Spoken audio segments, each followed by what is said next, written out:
looking for that good pitch. Yeah, I have a plugin that just. Oh, you're fine. I don't think the mics will pick you up. If she's in the background, it doesn't matter. Yeah, It's fine. I have like a plugin that automatically takes video and audio and separates it and like matches it up. Have you seen the AI? Like, there's an AI video editor that like edits podcasts. Have you seen that video? No. It's insane. I'll have to It'll just find it later. whenever someone talks. Yeah, it automatically multicast, does it. dude. It's crazy. I need that. Me and my brother did 4 hours. Whoa. And it's taking a long time because I can't, like, I could watch it on times too, but then, you know, Yeah. it's not really a big deal. I've been editing that one for a couple of days now. I hate video editing. I had Yeah? to What do you do it use? so much for really just like default software. Okay, like iMovie or something. Yeah, stuff like that. Because you just have to do it for a lot of classes at ASU. They're like, sorry, bud, you got to make a music video. I'm like, Let's do a video presentation. Yeah. I know what you mean. especially during online COVID. Yeah. Very. Dude, what was that even like for music? Because there's some people I've talked to, and they are not doing it anymore. So It was interesting. Do you know how it all started? Is this going? Mm-hmm. Oh, okay. So how it all started at ASU, it was spring of like 2020, and we just had something called NASA, which is North American Saxophone Alliance. And right as that's going, I am going to check if your camera's going. I don't know. I just get paranoid. You keep talking. Right as that's going, we get the notification that COVID happened, and no one really knows what it is. We're like, oh, it's fine. We're going on spring break, and then we get an email from ASU. They go, hey, we're going to extend spring break like a week, but it's probably nothing. We're just going to let the COVID like flow over. Nothing's going to happen. So a week passes, and then ASU is like, hey, we're just going to extend it for like another week just in case to be safe, and then we'll be back in person. Don't worry about it. And then after that, ASU goes, okay, actually, we're just not even going to come back in person. Don't bother coming back, and classes are online now. And what the sudden shift to them saying it's going to be in person and then randomly being it's online now was super hard for the professors and the educators, because some of them, it was completely split in half. Some of them took that opportunity and they're like, okay, I'm going to make my curriculum an online format now, and I'm going to change it and try to adapt to the online environment. And then the other half was like, well, this is over, screw it, and I'm just going to give up and not teach the class and like give everyone A's. So one of my classes, there's I took a conducting class, right? And that kind of needs to be in person, like conducting in like an orchestra. Yeah. And that class, there definitely could have been things he could have done online to like adapt that and like somewhat teach conducting online. But what he did instead when COVID hit in the second part of the semester, he just said, just watch this conductor write an essay and that's it. And like that was the end. We did nothing. He literally ended like the school year like 3 weeks early. I don't even want to know how much you paid for that. Oh man! It like ended the school year 3 weeks early. He's like, "We're done. You all get A's. All right, see ya." And he just left. And in some other classes, I'm somewhat grateful for other classes because without the COVID and the switch to online, I wouldn't have really gotten into being like mastering and producing, because I do a lot of mastering and producing for bands I manage now, and it's super fun. And I really want to go into like A&R and the more tech side of the music industry, and it's kind of really taught me a lot of that.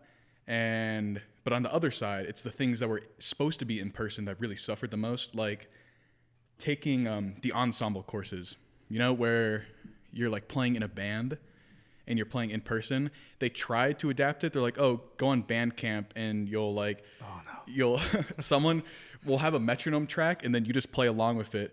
But it was so terrible. Like nothing lined up, nothing was in tune, nothing sounded good. And they just like gave up because it sounded so bad. They're like, we just give up. Dude, okay.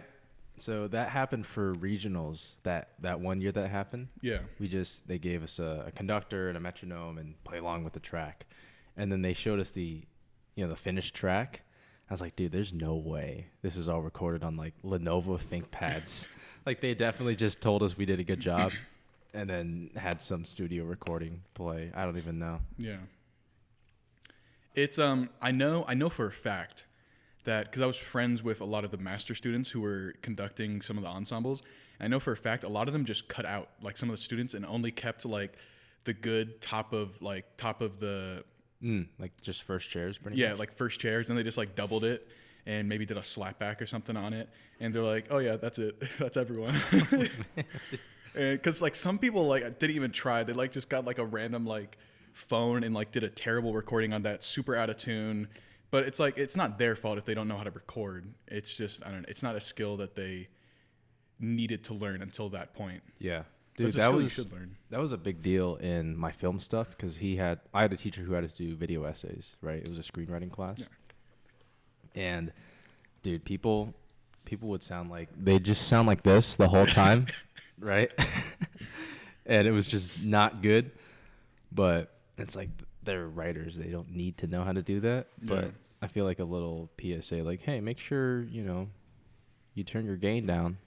I actually got the opportunity to co-teach a digital and hybrid lab class, which is funny. I took this class, and then 2 years after I took it, I did so well in the class, and I knew the professor so well, and I really enjoyed working with him. He was like, hey, come teach some lectures, and like come teach these people. And it was very cool and a really cool opportunity. But everyone in that class, it was right when they went back in person to COVID. And I was like, yeah, I can teach in person and lecture them at a college level, like lecture college kids. And they were only like a year younger than me, so it was kind of weird. But none of them like wanted to be there at all because it was like a required class. And I was like, this class was so cool. They're going to love it. And like they're in a lab, like they're in a studio lab. It's like a lab class with like a bunch of high tech like mics and like really cool stuff. And I go in and they're all just kind of like sitting back and they're like, oh, this sucks. And I get that it's like a class in the morning, and most of them were like in music education degrees. So they don't really need to learn the digital hybrid route. Or I guess in their minds, they thought they didn't need to, but I was trying to get across to them, like, after COVID, there's so much more online involvement, especially in the classroom. Like, that's the one positive that came out in the education environment, is that they use so much more technology now. Because before it was kind of like, oh, we're old heads. We don't use technology in classrooms. We teach on paper and pencil. And now finally there's more funding going towards technology, because it had to go towards technology because COVID, and they had to like make sure kids had Wi-Fi, make sure they had a like way to use and access their classes and stuff. And now classrooms are getting access to more technology, and the teachers are like actually know how to use the technology. Instead, before it was just they had no clue. Like, What kind of technology? A lot of it is working with super simple DAWs, like browser DAWs, in music classes, and like teaching them really easy, like how to like beat make and stuff like that, or using notation software, like really like even like MuseScore. Dude, MuseScore is the shit. The new MuseScore, it's so good. 4.0 just came out, or the new like patch. It used to be so terrible, and then that one like YouTuber, I think it was like Tentacruel. Yeah, Tentacruel. Yeah, he like was like, just make me the lead. And they did. And Wait, no, he's in charge now? Like, legitimately? he made like a video critiquing MuseScore, I think. Yeah. Correct me if I'm wrong. And he was like, just make me like the lead designer. And MuseScore was like, all right. Wow. Sure. And he got a job, and now he's like super hands-on with it. And it's so much better. The design is better. The UI is better. Is it still free? The sound font's better. It's free. Okay. And now they have something called Muse Hub, which is they took all of these free music applications like Audacity, MuseScore, NoteFlight, and stuff like that, and they packaged it into like one little UI thing. So instead of like having a bunch of different applications all over, if they just like share one hub network. Does that cost money? It's free. Dude, that's crazy. I know. It's so much easier to access free Dude, technology. Audacity is, in my opinion, still the craziest free So good. software. I still use it to master stuff. Not like really master stuff, but like I'm so familiar with it that there's some things I'm like, I could do this in this software, but I'm just going to like do it in Audacity. It'll take me 10 seconds to do because I just like know all the shortcuts and like. Dude, a lot of the worst softwares are faster because they're worse. Like, there's less happening. A lot of my shit posting is in Final Cut, and then my big stuff is in Final Cut. But I'm trying to move my big stuff into Premiere because that's actually what people use. So. Yeah, like I really love using. There's a bunch of industry standards, which there wasn't really before. Don't get me started on Avid, dude. Don't get me Industry started. standards are the worst. Because it'll be like, oh, I know how to use Ableton, and I can use this and this and this and this. And they're like, but can you use Fruity Loops? I'm like, what the hell is Fruity? Have you heard of Pro Tools? You don't use Pro Tools, buddy? I was telling you earlier, I was recording in a professional studio And with this, I walk into the studio and it's this like 95-year-old geezer, and I was like, who is this guy that's mixing and recording for us? And we get to talking with him, and it turns out he recorded like all the late Beatles albums and all of like Paul McCartney stuff and like a bunch of jazz stuff. He recorded like Johnny Depp's guitar albums for some reason. I was like, okay, that's weird. The studio was like a museum, and but he was super like old head kind of style, where he was like, we use this because it's an industry standard. We use this because I was wondering, I was like, why do you use these headphones? Why do you use these mics? What DAW do you use? Like, what do you use to mix? And he's like, I use this. I was like, do you like it? He goes, nope, but it's industry standard. I was like, all right. Dang. At least he's honest with you. Some guys will try to sell you on that. Yeah. That's the annoying thing about some of these. Okay, so let me tell you about the industry standard for editing, the Avid Media Composer. So that is the best one, but it's really dumb and it's really hard to use. And they made it hard on purpose so that you'd have to get taught by Avid people how to use it, right? But it's only good because they patented the editing timeline. Yeah. They patented that. And so that's why all the other editors look different, because they can't look the same. Yeah. It's not even they can't function the same. So there's a reason that Premiere only has around 6 layers on the editing timeline. Avid can have upwards of 30. It's crazy. It's so weird. But it's also really janky. So it's like, but there's no motivation to make it better because they're industry standard and they're patented and all that crap. Yeah, I think there definitely needs to be more competition in the media industry. Oh yeah. Because there's a lot of things that are just like, we do it this way, this is how we do it, or something like that. And there's not a whole lot of competition to push forward the agenda, especially in music, with like sample tools and the samples they use, and like the EQ they use, and how everything kind of sounds. It's like, it's supposed to sound this way because it's pop, and this is how it sounds. Okay. And there's like, I don't know, there's certain samples and certain sounds that people go for that are super universal. They're like, oh, you put this filter over a song and it just makes it instantly sound better.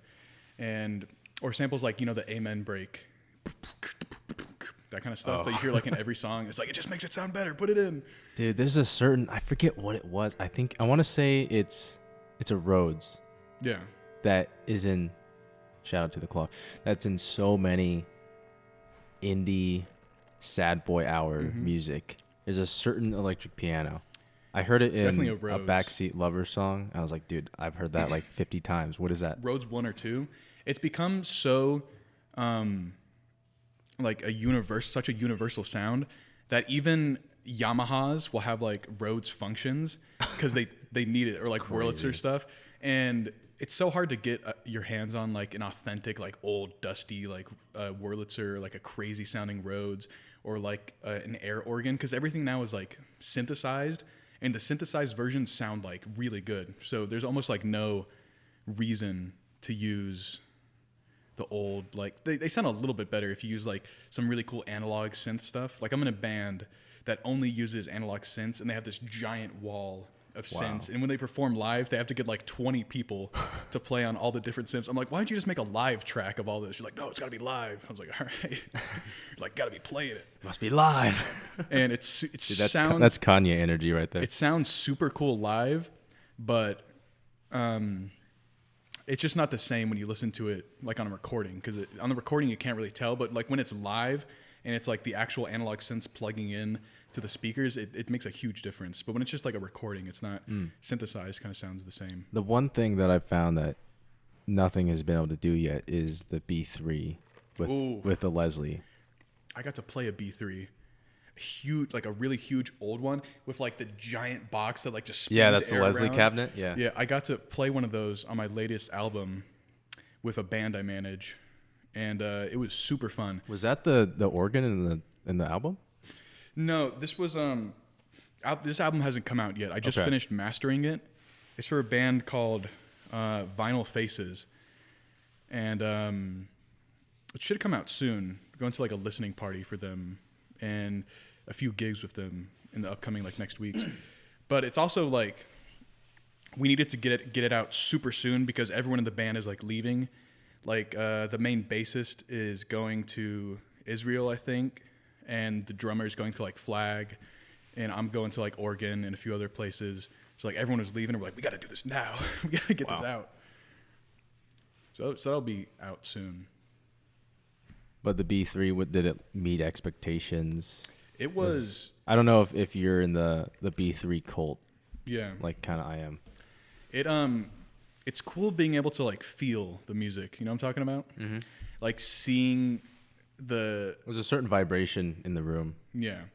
And once you like do all the stops out and just play it, it's crazy. I don't know if you ever played a church organ. I think you probably have, right? No, I haven't. They're nuts. There's one on next to ASU. And church organs are like the entire building is the instrument because like all the pipes are in the walls and stuff. And if you pull out all the stops on that, or if they have like a bell organ, it's like the craziest thing ever because you just like touch a button and it makes like the earth vibrate. That's crazy, dude. Organs were always the most expensive instrument. Like whenever everyone had gotten like, oh, the Stradivarius is the most expensive. Like those dumb high school debates, who plays the most expensive instrument? It's like whoever plays piano. Like the organ, exactly. the $8 billion, The $2 million church. Yeah. That's funny. You bring up expensive instruments in schools. I was teaching at an elementary last year, and there was a flautist, like a little fifth grade girl, and she dropped her flute every single day without fail. She just put it on her lap and it just rolled off, and I was like, you got to stop doing that. And then I found out she had a rose gold flute that was like $20,000 that her parents bought her because her parents were like super rich. It was like Gilbert School District, and she had like different head joints, and she would let like everyone in class like touch it and feel it and like mess with it. And I was like, this flute you're gonna have like your whole life because it's so expensive. I don't know why your parents bought you such an expensive flute, but I was like, you got to take care of this right now. And it's just they don't really get it. Like, how the can value. you as a fifth grader? Especially when you're maybe raised in that kind of environment. Well, not even that. It's that ecosystem of like what is good, you know? Like it's like that whole like the sports car analogy. Like every sports car is a Mustang, even if it's not. Yeah. To the outside person. And so with instruments, it's like, oh, that's a band instrument. They don't even know what it is. Yeah. You definitely shouldn't give kids that age like expensive instruments like at all. Like my sax, like you can make any cheap instrument sound great. That alto I play on, I bought it for $400, and it's a student model sax, and I still use it because I've modded it a little bit because I've dropped it so many times and I've like destroyed it. But I still go to the shop and I'm like, can you just like fix this and overhaul it? And then it makes it sound like a brand new like Selmer horn because I know how to play it, right? And it's something I'm familiar with. And there's a bunch of saxes that I want. Like I'd love like a really nice 52 like Jubilee edition Selmer matte, and but those are like I don't know like $11,000 or something like that. And I want a really nice Barry, but you can make a bad instrument sound good if you practice it enough. It's just the good ones are easier. That's what we always say in my gigs or like my sax studios or something like that. The good instruments are just easier to play, but they sound the same as like bad instruments. It's like that whole. It's like those stupid Mr. Beast videos. It's like professional chef with like dumb kitchen materials. Yeah, they still make something great. Yeah, and it's still really good. John Mayer said something about that, about his, he has a signature guitar. Yeah. From PRS. He said once you get to that point of it's just perfect. Like aesthetic.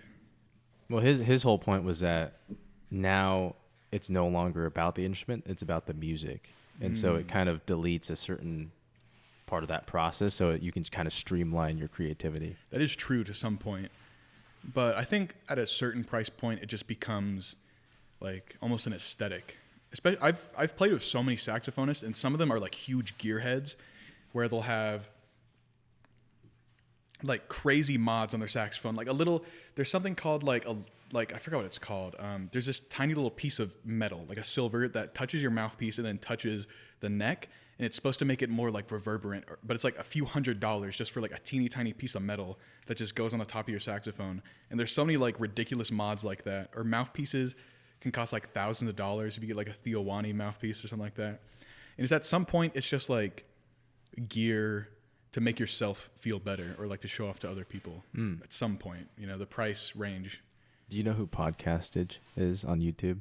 Podcastage. Yeah, he's the microphone guy. Yeah. You've definitely seen one of his Maybe. videos. He made a whole video called "No One Cares About Your Gear," and it was Oh, all yeah. about this topic, dude.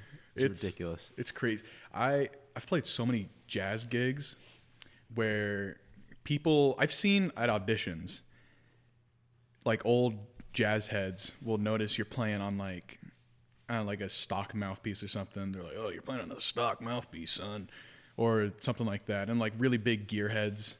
Actually, it's not really the old people. It's more like the 20 and 30-year-olds that are like, "You got to upgrade that, bro." It's like, no, you don't. You just got to learn how to play like whatever you're comfortable with. Because if you get like a new crazy expensive mouthpiece and you're not comfortable with it, you're going to sound worse than what you do on like what you're comfortable with. And maybe there's room for improvement. If you practice, you'll get better. But it's also whatever sound you're looking for. It shouldn't be like what other people think you should sound like. You shouldn't try to imitate other people's sounds. You just try to sound what you sound like. I play on a classical mouthpiece, but I play jazz on it with jazz reeds because I think it sounds good and smooth. And people are like, "How do you play on a classical mouthpiece in jazz?" And I'm like, it's just a mouthpiece. It's just labeled as a classical mouthpiece. I just play jazz on it. That's interesting. Yeah, it's super. People ask me about that all the time. Like whenever I go to a gig, they're like, "You're playing on a concept and you sound like that." I'm like, "It's just a mouthpiece." You can play whatever you want on it. Dude, I hate to keep making metaphors, but that like the Joe Dart bass, you know what I'm talking about? Yeah. Like his original Fender it's like a $200 bass. And he's, the bass god. Yeah, dude. Like Such a good bassist. Same with Corey Wong's Strat, dude. Oof. Like the original one was like a $200 just basic. The more familiar you are with an instrument, I think the better you are at it, right? Mm-hmm. It's weird with pianos because that kind of doesn't apply with Yeah, piano. exactly. It does with keyboards because each keyboard has its own weight. Yeah. But with pianos, I mean, the only thing I can think of would be like if you're playing on like a Model D Steinway, you're going to get tired faster because they're physically more difficult to play. Very But weighty. yeah, And I guess that's the only thing I can think of. Yeah, because it's like you can't really affect the core timbre of a piano as much, but it's also like each piano sounds so different that some pianos like is what you're looking for. Like this piano, my upright, is not in tune like at all, and it's super old, but it has a specific sound to it that sounds like super authentic and antique. But I wouldn't play like a concerto on it, right? Because it's not. Will it still sound like that though? As it No, it changes detunes? every time you play it. It changes, and it's like there's a moment in time where you're like, "Oh my god, this piano sounds great." And if you don't like use that moment to its fullest potential, then it feels like you wasted that moment. You know? That's really weird. Yeah. My grandma's piano hasn't been tuned for I want to say 30 years, and I sent a video to one of my friends with perfect pitch, the E flat key that I played here, and he said, "Dude, that's not even." He's like, "That's a completely different note." He's like, "That's not even sharp. That's just a different note." I think it's so interesting because pianos are tuned to something called 12 tet, which is 12 tone equal temperament, which means there's 12 tones within an equal octave, just like this. Yeah. And what that means is that they're mathematically tuned each note perfectly within that like set of the 440 A4 equal, like, A4 equals 440 hertz. Yeah. But because of that, if it's tuned so perfectly, the chords don't resonate as much. They don't like harmonize because a third is supposed to be slightly flatter, but if it's perfectly in tune, then it'll sound like kind of like weird and like sharp and like bright. It's like, okay, that doesn't sound right to your ears. Even though it's in tune like perfectly, it doesn't sound right to your ears. So sometimes when a piano is like worn in and it's a little out of tune, it sounds better. Like when you're playing chords, at least. I hear that on my keyboard sometimes. Sometimes I'll be listening to, I don't want to say real music, but acoustic music. Yeah, just real music. yeah, like acoustic music, just, my headphones. And then I'll go and play something on my keyboard. And the initial attack sounds sharp. Yeah. But then it sounds good. And then it like goes into it. Yeah. Keyboards are weird like that. Yeah. I have a huge collection of keyboards and synths. And they're almost all Yamaha because I'm a Yamaha stan. Except when it comes to saxophones. I like Selmer when it comes to saxophones. But when it comes to keyboards and stuff, love Yamahas. And they're all so different. And I have a few that you can affect the tuning of like each note. You can set it like, oh, I want this one slightly flatter, this one slightly sharper. Whoa. And it's like once you get to that point, it feels like you're dissecting the music and like a surgeon making the songs and stuff. Dude, that's some Jacob Collier shit right there. Yeah, I don't know if I'd ever sit down and compose a tune and like tune each individual note. Like, oh, this one needs to be 12 cents flat, and this one needs to be a few cents sharp. Dude, that's kind of his Moon River thing, isn't it though? Moon River. Because he can't sing multiple tones, so each one is a very specific. Yeah, he's crazy. He's an insane. He changed the music industry so much and set a such like so quickly too. Set a such like a high standard and bar for like vocal a cappella, and it's just insane. And he made so many connections so quickly because he's just such a charismatic guy, and he knows so much, and he's taught so many lectures at different colleges, and he's such like an inspiration. But I don't know. I don't think I could ever do what he does specifically because it's just his own like creative. It's his own genre almost. Because people are like, "Oh, that sounds Jacob Collier-esque," which is I think is an achievement within itself. I think he's a little bit annoying, just his personality. He's like too much all the time. Yeah. Like I don't know if he can chill. Like you know what I mean? He's very like ADHD. Like, okay, you sing this, you sing that, you guys sing this, and he's always running around the stage. But it's definitely. Honestly, his fan base pisses me off more than he does. Definitely. I hate his fan base. His it's kind of how you have to be when you perform or teach. Because when I play at gigs or I play at house shows, I play any genre. Because I'll be playing percussion in like a punk band, and then I'll be playing jazz on saxophone in like a jazz club, and I'll be playing like synth in like a weird club, and like a synth orchestra. And each of them I act and like perform in such a different way. Like when I play in like punk shows and I'm playing at a house show, I'll like run into the audience and like start like moshing and like give that kind of vibe because that's the emotion you want them to feel from the music, and you have to like help it by like be like, oh, you should feel like this. But when I'm at like a jazz club, I just kind of like relax and sit back. So I think it's just him kind of trying to keep that energy up and be like, this is how just my music should make you feel, you know? Yeah. Same with like when I teach, I become like a different person. I'm like so much more energetic and something like that. But well, yeah, if you're just standing there like this, so this is equal temperament. I hate this teachers is like how you that. do. It's the worst. Yeah, dude. I have to. I don't want to say I have to. That sounds really bad. I get to tech at Red Mountain this year. Oh. Yeah. They were so there are some issues with, I won't name names, but there were some issues with communication. I contacted them at the beginning of July, and they got back to me on the second to last day of band camp. It was like, hey, you want to come in for the last day? It's like, dude, like I have work. I have a good story about that if you're done with your story. Yeah, that was about it. I mean, I'm coming in for once the season officially starts. So it was a little weird, real rough start, but hopefully it'll be fine. I have a few tangents to go off of. One is when I first started teaching and teching and stuff, I got handed an offer from Hamilton, but they like offered it to me through Facebook Messenger, which I don't know if you've noticed, but Facebook and Facebook Messenger is like the only way that band directors and bands contact you, or like that's their only form of communication. It makes no sense. Like you can't like text them or email them. It's like you have to use Facebook Messenger in my experience. I Especially might need like to get on that. ASU and I've all been around emailing. Arizona. I hate Facebook so much, and Facebook Messenger is so annoying. But even in like all my gigs and like the people I play with at ASU, they only use Facebook Messenger, and they make Facebook groups and like, oh, I put you in this group for these teachers and I put you in this group. And I don't get it. It feels like weird and old, but I feel like I need to be more into it because that's like the only way I get like teaching gigs is that's the only way people contact you. Because they contacted me and I didn't see it for months because I don't get like notifications on Facebook and I don't use Facebook. So I opened it up. I was like, why do I have so many messages from like these schools and like teachers? They're like, hey, you want to do this? But does that come, like, in terms of the younger people, does that come from the hope that maybe they'll get in contact with some, because there's this weird thing in the music industry where old people are like these, you know, really valuable assets. They have all the connections. Yeah. For a few of the things I've done, making a Facebook page has been required. Wow. Like at some of the bands I've played in, they're like, you have to make a Facebook page because that's how we communicate. And I was like, okay, that's a weird thing, but And then some of the jobs I want to apply for in the future, like doing A&R for labels or doing management in a music business, a lot of them, it require you to have a social media presence. And I'm like, why does that matter for like a job? But it's like a whole part of the job is being sociable and making connections. And like, you have to have a social media connection. Like, you have to be social on, like, it's crazy.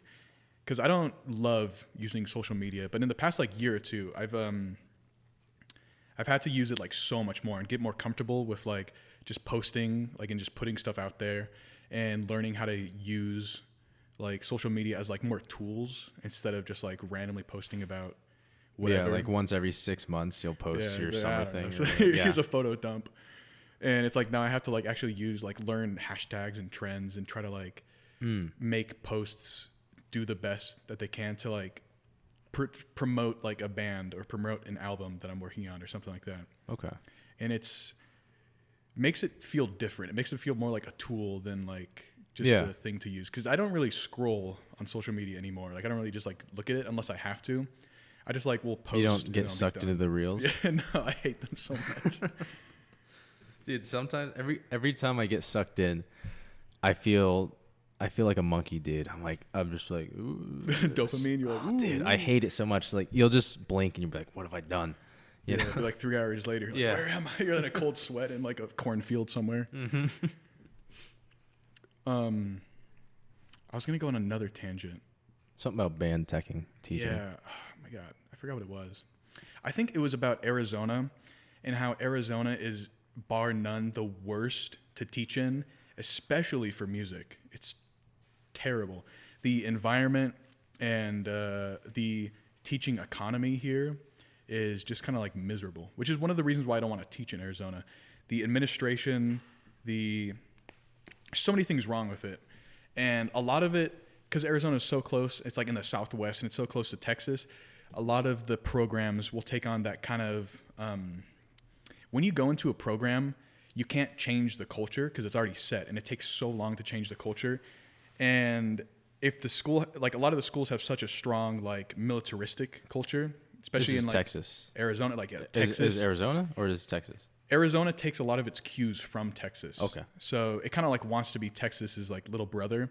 So everything is very militaristic and the standards are so vague and weird. And a lot of the districts will just change the standards. Like, oh, we don't do state standards. We do these standards. And it's like, okay. And they're just weird and vague for arts. And there's no funding to the arts. There's no funding to music. And there's already like so little funding to education in general in Arizona. Like there's the whole Red for Ed march a few years ago. Mm-hmm. And I was there for that. But it didn't change a whole lot. It didn't change enough, I guess.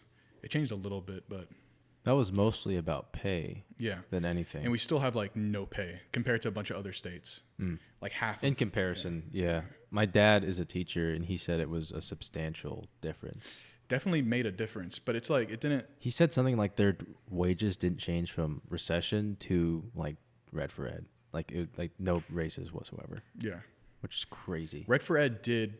Like it made a change, and he pretty much said it just caught them up to where they should have been. Exactly, but it didn't like change enough. Arizona should be striving to like, because it's such a new state and they have such great infrastructure and they're on the grid system, and they have everything they need to succeed. They just don't put enough funding into education, and the funding that they do put into it, they put towards STEM or test taking specifically. They focus so much on test taking. I don't know if you've like noticed that. In Arizona, like there's so many tests in like every class, and because they want like good test scores, or so like they can put like, oh look, our students got these test scores, and that'll give us more funding and stuff. And if they just focused on the arts or even like athletics or something like that, and put more effort into that, and like making like an actual culture of arts and athleticism. That would not only make the test scores better and the STEM better because they're being more active in the community and it like teaches them skills that they can use in everyday life, but it would also like they'd be more noticed by like the entire country. Like BOA bands that are like huge get funding because they win competitions and stuff, and like great, high school division athletics and sports, they get more funding because they win competitions and do all this stuff. But a lot of schools in Arizona, like, we'll just cut funding for arts. There's one middle school I was teaching at that I don't even want to talk. It was like terrible administration. For some reason, right when COVID came back and they were in person, they changed everything about how the school worked, how the bell system worked, how the administration worked, how the arts was funded, how the like everything. It was just weird. Like everything they changed, and because of that, all of the teachers just left. Like all the old teachers like just gave up and they're like, I'm done with this. One, it's middle school, so it's terrible to teach. Two, they just changed everything. They defunded the arts. So all of their like teachers that have been there and like making like their community and making a culture just gave up and left. Like teachers that have been there for decades, like the band teacher, left, and they had to just randomly hire like some like 20-year-olds to fill the position, and they didn't know what they were doing. And I came in to this internship, and they just didn't know like what they were doing, and it wasn't their fault because the administration just didn't give them any help at all. It was just weird to see. Is that even recoverable at that point? It was so strange. They did these things, and I see this a lot of schools now, where kids can just leave their art classes now, like their required art classes. Like if they're doing bad in like science or English and they need to make up a test, they go, oh, you can leave your band class. Just leave it, and then you'll go work on like your science. It's like they should work on that in their science class, and not like because like you'll have a concert coming up or something like that, and they'll be like, oh, the student, no, they're not going to practice. They're going to go do their test, or they're going to go like. They use it as a privilege more than an education outlet. It's like, oh, I remember back at Fremont, even if your test scores weren't high enough, it's like, oh, we're you can't you can't go to the concert. Yeah, it's weird because then you can't like. I don't like competing with bands. I think art and music should be more creative and like let the students learn what they want to learn and still teach them these skills that they need to learn in the standards. Because competing at such a young age and it's like such a crazy environment can be detrimental to some kids, and it makes it really competitive and makes them really jaded towards music. Are you talking about like marching band, but also like the classical competitions and like competing for like first chair and going to state and all that. Okay. And I don't really like any of that, but it's like you kind of need it to prove yourself. A lot of teachers think where it's like we need to compete and we need to do good in competitions to prove that we're like doing something, instead of like having the students make good music that they want to make. You know what I'm saying? Yeah, that was interesting. I remember Hamilton was always telling me I should try out for the All-State Jazz Band and whatnot. I forget if you ended up doing that or not. I tried out for all of them because I was forced to, but and some of them I made it, but I just didn't want to do it because the environment was terrible. I don't want to cut you off. But no, go for it. I have a story. I'm interested in this. A lot of jazz bands, some of them you have to audition for because they're like good gigs, and even like the state, like the Boda Jazz thing, you go in, and usually without fail, like 90% of the time, there's gonna be people walking around, just like going up to you, and like you'll be practicing mind your own business, and they'll be like, "Hey, by the way, buddy, you're shit. You should just quit. You sound terrible." And they just like leave. Who are these people? These peers or these administration? Just random people auditioning as well, because they. At the auditions. Yeah, they want to put other people down, so that it's like a mind game. Yeah, it's a mind game to them. And sometimes like you'll meet friends and you'll like jam with them, and like you'll actually meet friends, and like those people are gonna be the people that are like successful in their lives, and you'll like get gigs with them. Yeah, they have this monopoly on talent almost. It's like the university's monopoly on social interactions. Yeah, it's like the people that go around just being like, "Oh, you're terrible, buddy, give up." Those people might be successful in the short run, like maybe they'll get the gig, but their reputation is like ruined, and everyone like knows them as like that mean guy, and they don't want to work with that person anymore. Even if they're a better player, they'll hire someone that's like nicer or gels with the group better. And you see that all the time. But there was one audition I was at. It's happened a few times actually, where it's like some kid's first audition, or like some teen, they're auditioning for a group at the Nash or some random like college group, and same thing as always. Like someone goes up and be like, "Hey, you sound terrible, give up." And then they've never heard that before. And so they start like crying, and then I have to go over and be like, "Hey buddy, it's all right. Why don't you like jam with me for a bit, make you feel better?" But then at that point, if they take it like that, it's already too late, and like their mental game is gone. Dude, I remember was it Allstate or was it Regional? One of those. They're the same thing pretty much.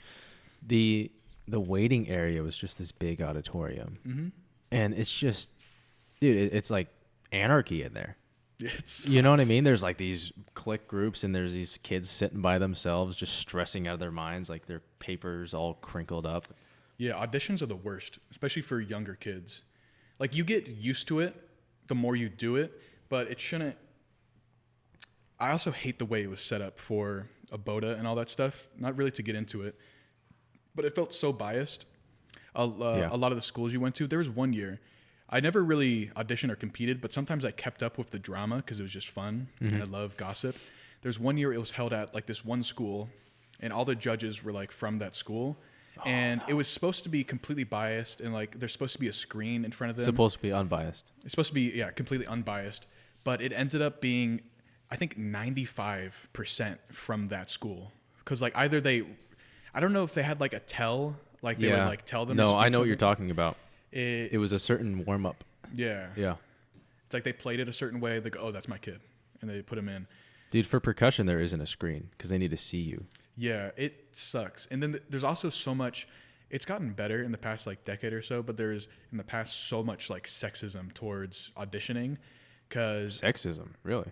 huge amount, especially in ensembles like symphony ensembles or symphony orchestras. You're auditioning for like a philharmonic or something, and if there's not a screen there, and you're auditioning like as a female, and the judges are like just like random old white dudes, Oh, okay. Yeah. I see- I then know what they're you're definitely gonna, even if you play better, they're just gonna view you as like less like, oh, it's a girl playing trumpet. Oh, girls should play flute. They don't play trumpet or something like that. And it's like, saying. I remember that Lexa had an issue with that it's been the worst. Yeah.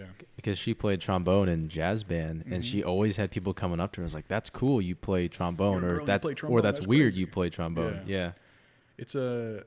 It's weird how people associate genders with instruments when there is none.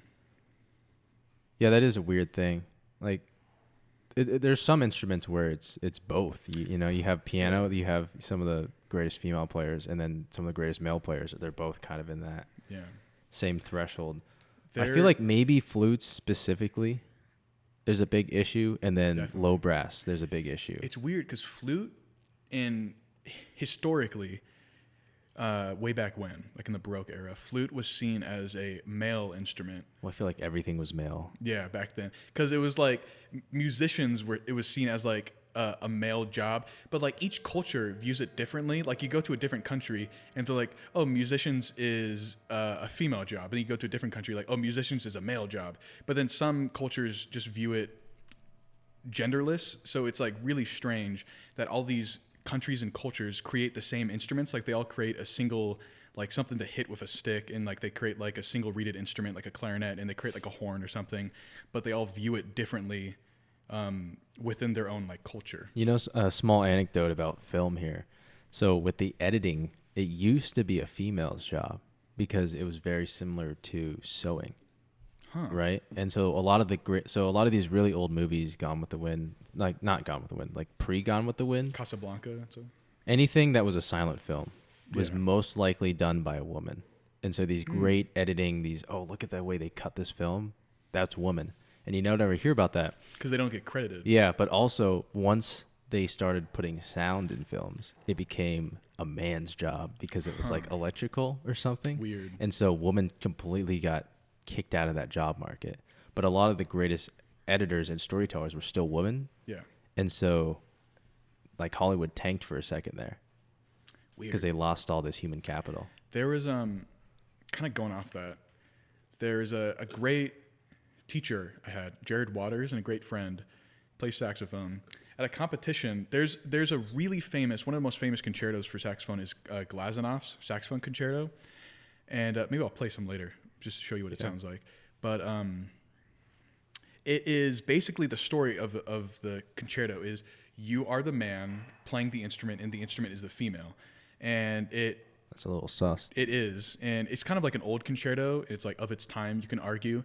But my friend Jared did it, and he kind of like tried to role reverse it and change it and like question like why is it written this way. So at a competition that he won, by the way, like a world competition, he did Glazunov in heels, and he played it like super beautifully, and he did it like super gender fluid and just kind of like played the concerto how he thought it should be played, instead of like this story that was written by the composer. That's kind of like a problem with a lot of music in classical, especially, is people think that I should interpret exactly what the There's composer one written. interpretation. It's like the composer written this way, the composer wrote it this way, so I play it this way. It's like, I hate that so much, because I come from a jazz background where it's kind of like I play it the way I think it should be played, or like my interpretation of it.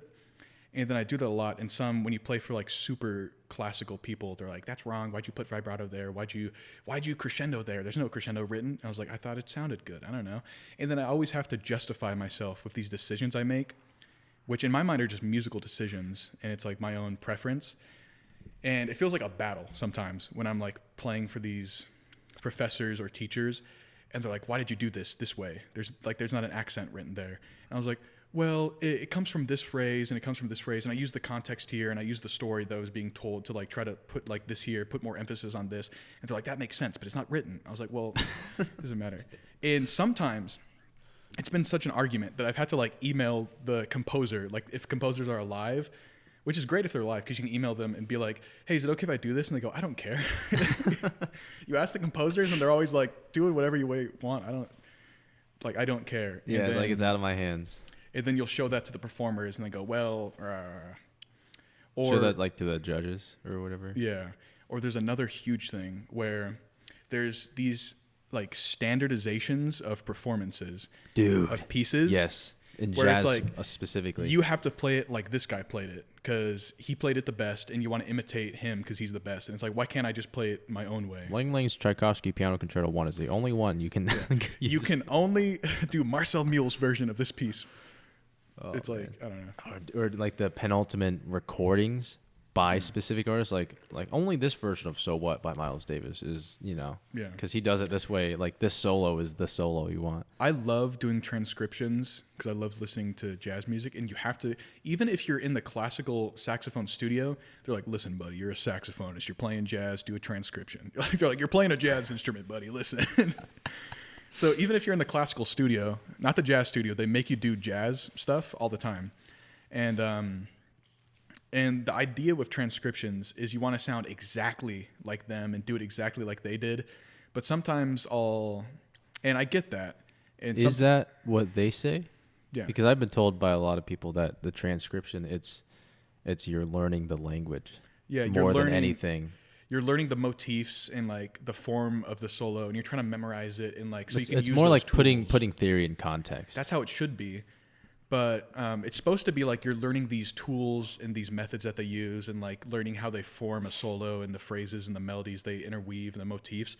But a lot of times when they'll give it as an assignment, they'll be like, you have to sound exactly like he did, and they'll judge you on like a scale of like 0 to 100, how exact you sound. Like the articulation is exact and this is exact. And it's a good exercise, but I don't think it should be when you do a transcription, you should do it exactly like they did. I feel like there's a time and place for that. Yeah. Because what was it? I think it was My Foolish Heart by Bill Evans. I Oof, did that. good song. I did that with Alton and was it Andreas? I think it might have been Andreas. Ooh, right? good We did people. that before a concert. I'm so upset I don't have that on recording because that's never going to happen again. Remember when we did that one saxophone piece, my audition piece? Yes. That was- Aria? Yeah, Aria by Boatsa. I just remembered that we did that. Dude, man, I have a picture of that, but I don't have a recording. Yeah. I'm really pissed I don't have a recording of that. That was a really pretty piece, too. I feel like I might. I don't know. But anyway, back to the Bill Evans thing. Like, we did that exactly like Bill Evans. And that's how I used to play a lot of music in general when I just did it exactly. Like, there's this little hesitation before this part. Mm-hmm. Because the way I'd learn it, I just listened to the piece a ton. Yeah. And then I'd kind of learn to play the piece. So I just knew all these little thingies that were in there. But now I don't even know how to play that song anymore because it was You haven't so learned your exact. own version of it. Yeah. No. Like with Misty, though, that's really interesting. That was the first jazz song I ever learned. And at first I played it like the Errol Garner version. And now what it is, it's this like amalgamation of like weird chromatic stuff. And Yeah. it's completely, I have a couple recordings. I do one every year. I've been doing it for like 4 years. Oh. Like this is what it sounds like now. This is what it sounds like now. It's like this is what it sounds evolving. like. Yeah. I got the idea from Kyle Landry. Please tell me you know Kyle Landry. Yes. Yeah, he does his yearly beloveds, Yeah. as in dearly beloved. So he has, I think he's done 12 of them now, I want to make a cover album. and every year is different. I think my next project is going to be a cover album, like, you know, like Under the Covers with Jarrett Ardente kind of thing. But I want to make each cover sound completely different than like what it's covering, like a different genre, different style, different tempo, different key. And there's one band that I really enjoy that does, I think they're called Sleeping at Last, where they'll take these songs like, for example, like Mr. Brightside or something like that, and they'll make it into like a crazy like jazz ballad, like I'm Mr. Brightside. It's not. Like It's not postmodern jukebox. It's a different thing. Postmodern jukebox is so great, and they're fantastic. But dude, they have that symptom that Tanner was telling me about, where it's too good. It is to where it doesn't sound like jazz anymore. Yeah, it almost sometimes like their songs are so incredible, and all the musicians are great. But there's a few songs where they push so hard into the genre they're trying to imitate that it almost sounds like satire, or it sounds like a completely, like it doesn't even sound related to the original song, which I guess that's what they're going for. But I feel like there has to be some, like it needs to sound like a cover rather than a reinterpretation. Yeah, it feels like more like a reinterpretation. Yeah, I think my favorite thing by them is their High Hopes cover. You know, the Brendan Urie. Yeah, gotta have high. Yeah, they do a really good. It's like I don't even know what genre it would be, but it's a thing. Yeah. But yeah, what songs would you put on your cover album? Like, what is there a genre or just any song you want? It's whatever songs I like, because they're not like popular songs. I have a list, and I can't remember exactly, but I know there's halfway, or there's I think it's called Halfway Down the Stairs from the Muppets. And it's sang by a Muppet named Robin the Frog, who's the cousin of Kermit the Frog. And it's such like an emotional song, but I hate listening to it because Robin's voice is so annoying. Dude, that's how I feel about Rainbow Connection. Exactly. It's like I want to make a cover of this that's like good and like I can listen to it because it's such a good song, but I don't want to hear like halfway down the stairs is the stair where I sit. Dude, Rainbow Connection has some juicy chords that I'm the Weezer killing. cover Dude, is pretty good. I'm killing myself because this. You know how you get those YouTube ads every now and then that are for bands, like these indie bands? I just have ad blocker. Oh, whoops. And every now and then you'll get a really good one, and it's like a 5-minute. It's just their whole song is the ad. Yeah. And I found one, and they did Rainbow Connection, and it was this girl singing, and it was amazing. And I haven't been able to find it since, and it's a tragedy, dude. Rainbow Connection is one of the greatest songs I ever made, I feel. And I really want to do a good cover of it, but I feel like it's such a good song that if I do a bad cover of it, then I would like hate it. You know, I feel like it's like too good of a song to cover. And that's how I feel like a lot of the songs, sometimes I'll sample songs. I noticed you did some sampling in your latest I do a album. lot of sampling, and I usually like will email whoever has the right, and they don't care. Like, I did an arrangement of a Ryuichi Sakamoto piece, and I emailed him, and he said, he was like, I was like, is it okay if I do this? And he goes, you can do whatever you want. You emailed him? That's crazy. Yeah, he's old, and I don't think he speaks English. It was like his secretary that emailed me back, and she was just like, he doesn't care. You do whatever you want. But there's a lot of pieces that I'm like, I feel like are too good that like I'll ruin it if I like sample it or if I cover it. What are some of those pieces? Like Rainbow Connection, I feel like I want to be able to do a good cover because so many covers have already been done, and I don't know if I have anything new to add.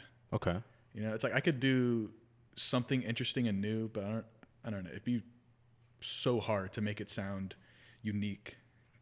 You would have to do like a saxophone choir version or something. Some like Jacob Collier shit. I don't even know. There's some songs. So I want to make this playlist. So my liked songs on Spotify is just the songs that I think are really good, but not that I think, but not necessarily songs that are really good. Okay. Right. And I need to make a playlist of just songs that are really good, because there's some songs like recently I came across "If I Ain't Got You" by Alicia Keys. Such a good song. I feel like every now and then, like one of those songs pops up. Like I feel like "Gravity" for John Mayer is one of those. It's working. There's a live. Oh my god, there's a live version of Alicia Keys Yep. and John Mayer In Times Square. in Times Square. There's two videos. There's a high quality audio and a normal one, Exactly. and they both have like 70 million. It's it's like the best transition I've ever heard in my life. When they Dude. transition from Gravity to bam, Bow, Gravity. bow, bow, bow, bow, bow. It's like the greatest dude. transition ever. She's also that's one of my favorite renditions of "If I Ain't Got You" as well. Same. Because his solo, she's on that doing is so really good Yeah, in that he one. adds so much to it. I think live music. And then Questlove is just there for some reason. Do you go to a lot of concerts? Live concerts? Unfortunately not. I go to so many because it's such a unique experience, and if it's a good band, they'll completely change the way Yeah, the it's song not sounds. even the same thing. And I went to this is a weird example, but I went to the last 21 Pilots tour, Scaled and Icy, which in the past tours it's just been the two guys, like the drummer and like Josh and Tyler, I think. It's just them on stage like jamming out and having fun, and it's like a good vibe. But in the last tour, they had like a whole backup band, like a trumpet and a bassist and like a bunch of people adding like such unique timbres and textures to the music. And there were segments where they completely changed the genre of like pieces. Like they set up like a little campfire and they did like bluegrass versions of like Heathens or something. I'm like, this is such a weird change, but I was digging it so much because you could never like hear that anywhere else except like a live environment. And a lot of bands I like, especially acoustic bands, they completely like will just change or jam on a song. And it's just being there live and seeing them like work the music and like improv. It's there is something about live music. It's really weird. My favorite versions of a lot of Panic at the Disco songs were from this one recording session at the Uranus Recordings in Tempe. Huh. They did it in Tempe. If you look up like Panic at the Disco acoustic, there's 5 videos, and they're all in Tempe, which I think is really cool. But within the Panic at the Disco fan base, they're like gems. Yeah, I think there's been, for some reason, it's been a super big trend for all these old punk, like 2000s punk bands to do like acoustic covers. Like Blink-182 recently did a live acoustic one, and Hoobastank did a live acoustic version, and they sound so different. It was like I Miss You, but on like a cajon. Where are you? And like Hoobastank and The Reason. They sound so different. And also they're way older. So their voices are just kind of like more gravelly, and you can tell they've like been singing their whole life, which Brandon Urie's vocals are kind of like destroyed now. Cause it's really sad, honestly. I was talking to Lauren about that because she went to a concert recently, like the Vegas Viva Las Vegas tour. And she said, yeah, he's not like he used to be. Yeah, it's so many singers. I play in a lot of, I go to a lot of house shows and like these grunge bands, and you can tell when, I'm not classically trained at singing at all, but you can tell when people are screaming the wrong way. You know what I mean by that? Like they're tearing up their vocal cords really hard. And sometimes when I manage bands, I'll be like, you need a vocal coach, or you need to learn how to like properly scream or do falsetto or stuff like that, because you're messing up for your your vocals. own good. Yeah. And they'll be like, I don't care, I'm not whatever. It's not pure. Yeah, it's like, I just like the way it sounds. Like, okay. It's like, well, it's gonna sound like that for only a little bit longer. Like, I don't. You got like 6 months left, buddy. At most. And then they'll sound like the smoker the rest of their life. People will be like, "Did you smoke?" And they're like, "No, I sang." That was it. I gotta learn to sing so bad because I wanna acoustic. I used to hate acoustic guitar because I grew up in church, and CCM acoustic guitar is one of the worst things you'll ever hear. Mm-hmm. But then I found John Mayer. I was like, "Oh, this is actually good." Okay. So now I really want to learn acoustic because it's so versatile. It is. You know, it's like it's one of the only instruments where you can really because pianos don't blend with your voice like an acoustic does. I don't know what it is about. Yes, guitar. There's a certain gravel to an acoustic guitar. Exactly. Acoustic guitar and saxophone is the best match made in heaven. There's a piece, Histoire du Tango, which I think is originally written for acoustic guitar and flute, but it's kind of like it's a piece that every instrument plays because it's just so well written and the melodies are so like distinct and like beautifully flowing that any instrument can sound incredible on it. But it's kind of been a trend where a lot of people play it with a piano, because like that's how concertos are written, piano and instrument. But I think it sounds so much better on acoustic guitar, the way it's written with saxophone. I did a cover of it for a project for college, and oh my god, I loved it. I did it on Barry sax, which is weird, but it was cool. Have you seen the guy on YouTube who does Chopin on acoustic? Yes, I love when people do so piano good, pieces on dude. guitar. It's so good. And he does all the little tiny things that are only on the piano. Like, how'd you do that? How do you do that? Yeah. You want to play anything? Piano? Yeah, we can. We can take a little break for a second here. I'm fine with that. Do a little chill.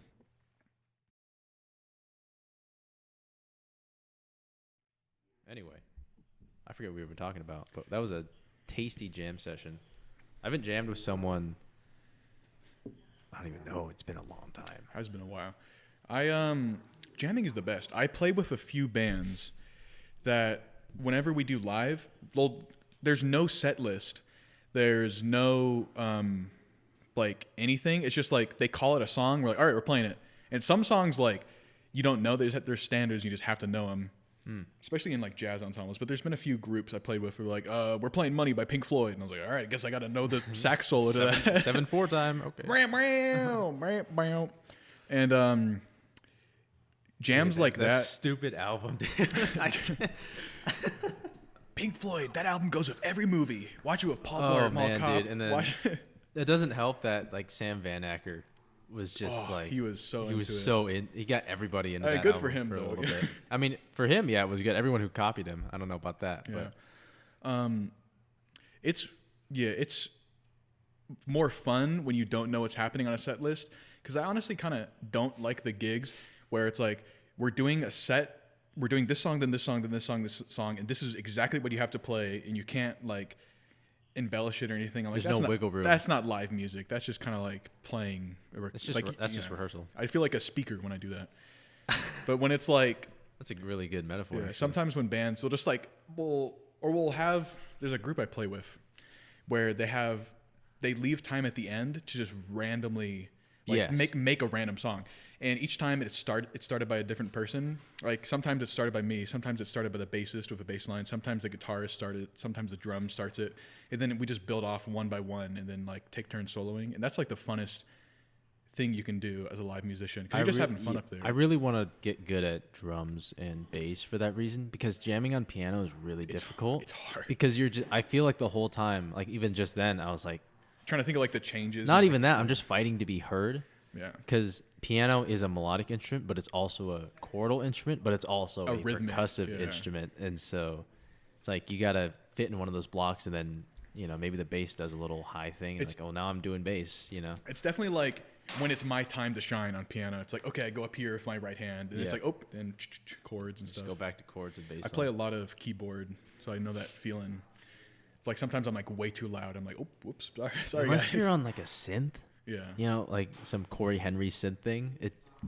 Synth solos are the coolest thing ever. And it's like so much fun playing a synth solo like with one hand, and like the audience goes crazy. You're like just because you're really just going diddly diddly diddly, dude, like just like you're wiggling just your like hands. arpeggiating a chord. Yeah, just doing like literally people go crazy for arpeggios, dude. I don't know if you know this, but you just play like even on piano, just do like a quick arpeggio. People are like, yeah, woo. Well, I think it's because they equate it to guitar, because that's somewhat difficult on guitar. It's harder on other instruments. And piano, it's just so easy. People don't really or playing. And it sounds so nice to your ears. If you're playing voicings in the left hand, doing that on bass is just unreasonably difficult.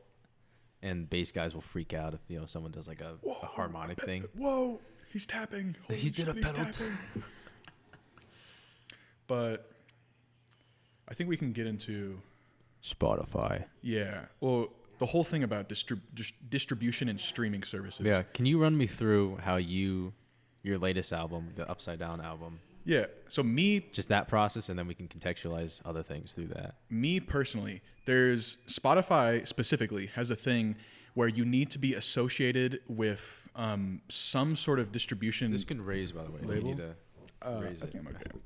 But Spotify specifically, they need to be you need to be associated with some sort of distribution label. You can't distribute anything yourself. It has to go through a third party. And there's a lot of really independent, like do-it-yourself like distribution. I've seen this with stuff out there. podcasts. There's like Studio 71. I've seen a lot of people under that. There's something called DistroKid, which is super easy to use. It's not the best for every Corey Wong podcast on the Wong Notes. You ever heard of DistroKid? It's not the best for like advertising your music or getting out there. You really have to do all the advertising in like yourself and try to get it out there. But they're great for getting stuff out fast and like easy, cheap, and it just gets it out there. And they act as the mediary between you and Spotify as a third party because Spotify requires that. And there's a lot of things to hate and love about that. Especially like Spotify as a streaming service is like one of the worst. The sound quality is really bad. The price is not great. It's okay for like if you're a student, but I'm pretty sure they're raising the price right now. Did you see that? Like a week or two ago. Yeah. Spotify forcefully is like, yeah, we're raising the price. Sorry. And I pay student prices, but occasionally, just randomly, they'll like take me off the student plan. I'll be like, why am I paying? I've been off it and for like 2 months, and I'm trying to get back on. It's like, why am I paying double the amount I was? And Spotify's like, well, sorry, we just did that. Like, okay, we didn't tell you about it either. Sorry. Even I was told that on average, Spotify's compression rate is less bad than like even Apple Music. It's not great, but none of the main streaming services. I feel like no one is good, but Spotify is the lesser evil. That's what I've been told. Spotify, in terms of like bit compression, their main thing is that they have such a huge library and a stranglehold on streaming services. At least they used to, and they have definitely gotten better because people have been like outcrying so much. They don't pay their artists a whole lot for streaming, but no streaming service does anymore because it's like digital streaming services and there's not a whole lot of like money to be had there just on streaming. So artists have to rely on merchandise and live tours to make most of their money. And also it's like such a split. Like if you're working with a label or with a really huge ensemble, like some of the bands I'm in, I manage, there's like a 12-piece ensemble. And then like even gigs, like live performances, you have to split that. And it's like there's like no money to be had. And at that point, it's just like a passion project thing just to make good music. But if you're a solo artist putting stuff on Spotify, I just do my albums for fun. Like over summer, I have free time. I'm like, I'll just make a summer album. But if I was doing it like as a job and I was signed with a label and all this stuff, then you would make like no money off of Spotify or streaming, stuff like that. There's other streaming services like Tidal, which are way better. They cost a little bit more, but in the catalog they have is slightly less, but the bit rate is way higher. They give you access to the masters, like the actual studio masters on Tidal, and they let you interact with the artist more. They let you like donate to stuff, which Spotify added because they noticed like other streaming services had, and now you can like, if you're an artist, you can put on like your Spotify thing, like, oh, donate to this, or like you can put your merch tabs. But before it was like nothing. You couldn't do any like that. I've seen a couple special edition vinyl stuff. On like the artist page in Spotify, yeah. Not even that, but only people who follow them get the email. I got that for Cody Fry recently. He has a clear vinyl of his thing coming out. I think the main one's black, but he has like a special edition clear that you can get. Vinyl's been coming back. I think like 2019 was the first year that vinyl outsold CDs, which like of course it did, because CD. Crazy. It's been like I don't know, like 30 like decades since CDs had outsold vinyl, but finally people are getting back into vinyl because I think a lot of it's because of the aesthetic, because vinyls just look cooler and they feel cooler and they're like a cool display item, but also the sound quality. If you have a nice vinyl player and you have a nice like headphone amp and nice headphones, then it sounds so crisp and amazing. They do deteriorate over time, but they're really cool to collect as well, and I have a decent collection. The thing that I like about vinyl the most is that it's more... It's the way old cars are. If you want to get in an old car, there's like 5 steps. Yeah. You got to unlock the thing. You got to switch keys. You got to put it in the ignition. If you want to get in the glove box, there's another key for that. There's another key for the trunk. You got to roll down the windows, right? You got to brush the vinyl and switch the needle. And I mean, with a CD, you go, zoom, and it is like... And also the quality is way worse. Yeah, I mean, I don't know. CDs are cool. I just don't like how they feel physically. Yeah. I always feel like I got to like, put the thumb in the hole in the middle. With vinyls, you can kind of just pick them up sometimes, depending on the vinyl. The coolest thing is just seeing it spin. It's like physically, dude, like, ooh, look at it. Especially like the paint splatter ones. Yeah, or the ones really that cool. Like have cool designs on it where you can see like something moving when it spins. Oh, okay, yeah. I have a weird rule with vinyls. I will only get a vinyl if it originally came out on vinyl or if it's some special edition. If it's a reprint, you won't get it? Well, I'll get a reprint, but it had to like I have a reprint of Village of the Vanguard and Waltz for Debbie. Yeah. Because it was like $15 for both. I was like, dude, Yeah, why not? why I could buy it because I wanted the pink, the pink cover for Waltz for Debbie, but I was like, it's $15. I'm gonna get it. But those originally came out on vinyl. Same with I have a couple pop albums that had vinyl releases originally, like Songs About Jane by Maroon 5. Yeah. Such a good album, and then Some Nights by Fun had a vinyl release originally. So I have those because they're just classic pop albums. But Yeah. I won't go and buy freaking Death of a Bachelor on vinyl. Because it's still so much more convenient to just stream your music, but I feel like I got the Charlie Brown Christmas on vinyl. Like you have to have that on vinyl. Oh my God, Vince Come on. Guaraldi. Whew. Oh. It's so much more rewarding listening. It's like becomes more of an activity listening to music. Yes. And it's because sometimes when you just stream it on a platform, it's just like background music. But when you put music on like you can't leave the room. Yeah. You can't take it with you. Yeah. The thing that I feel like is lost with that before we move on from vinyl stuff is the listen to the album all the way through thing. Yes. There's a recent video that came out that I still need to watch. I've been talking about watching it for a while. It's called The Playlistification of Music. Yeah, that video. I've seen that, yeah. Did they make any good points? Because my whole issue is that like album from start to finish is a story, and then the context of other songs raise the gravity of other songs. Yeah. So like within the context, the album itself is lifted, but out of context, those songs are just songs. Yeah, exactly. Like there's a lot of songs on the Some Nights album that were not popular because people didn't have the context of those within the album, and then where they're placed in the album. I agree. What comes before that. There's a lot of albums that people will only just listen to like the singles on the album, but then the rest of the album is so great. And also if you just listen to it like one after another with like as shuffling an album albums is awful. If you shuffle an album, it's so weird and crazy and it makes no sense. Some albums are some of them are specifically made to be listened like as one product. Like I think yes, it was like they Tool, flow into each other. I think it was Tool, the band, that specifically like boycotted Spotify because Spotify, when they put their album up, they wanted to put into different songs, but they wanted their album listened to as like one giant like song. And Spotify was like, no, people aren't going to like want to listen to a 50-minute song. Yeah, people are like, no, we're not going to do that, and we're just going to like do song. And Tool apparently hated that, but eventually I think they caved in because Spotify is just so massive, and now you can like listen to that. I've realized that. So they're on, you know how on live albums the audience will blip sometimes. Yeah. Like the audience cheering. On Spotify, it's really clean. The audience blipping, it doesn't happen on there. On Apple Music, I feel like sometimes it happens, but Spotify, the switch is really nice. One thing I don't like that's been super popular. There's a trend where people will like get two different songs and turn up the transition. The transition to like 15 seconds. Yeah. The transition on this is crazy. And it's cool that Spotify allows you to do like fade in, fade out transitions. But I don't like that. Because like a lot of the ends of songs, the ending has so much meaning. And if you just like fade it out, then you can't really hear the end. And it makes the ending feel like meaningless sometimes.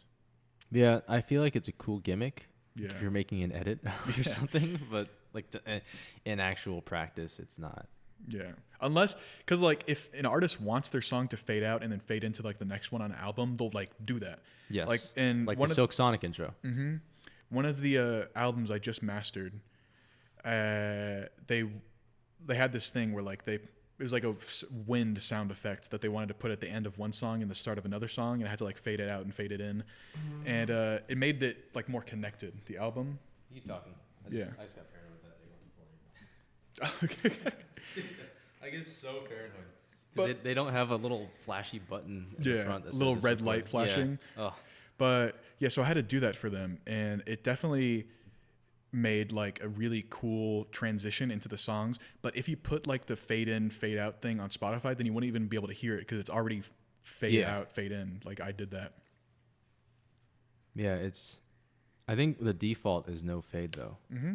But on the live albums, it's really clean. Yeah. Which is weird. The Phil Collins Series Hits live album. Have you listened to that? Yeah. Dude, one of the greatest live albums ever recorded. But Have you used any other streaming service like Tidal or anything? I used Apple Music for 3 months because I bought this computer and it gave me it for free. I was like, I'll try it. It was okay.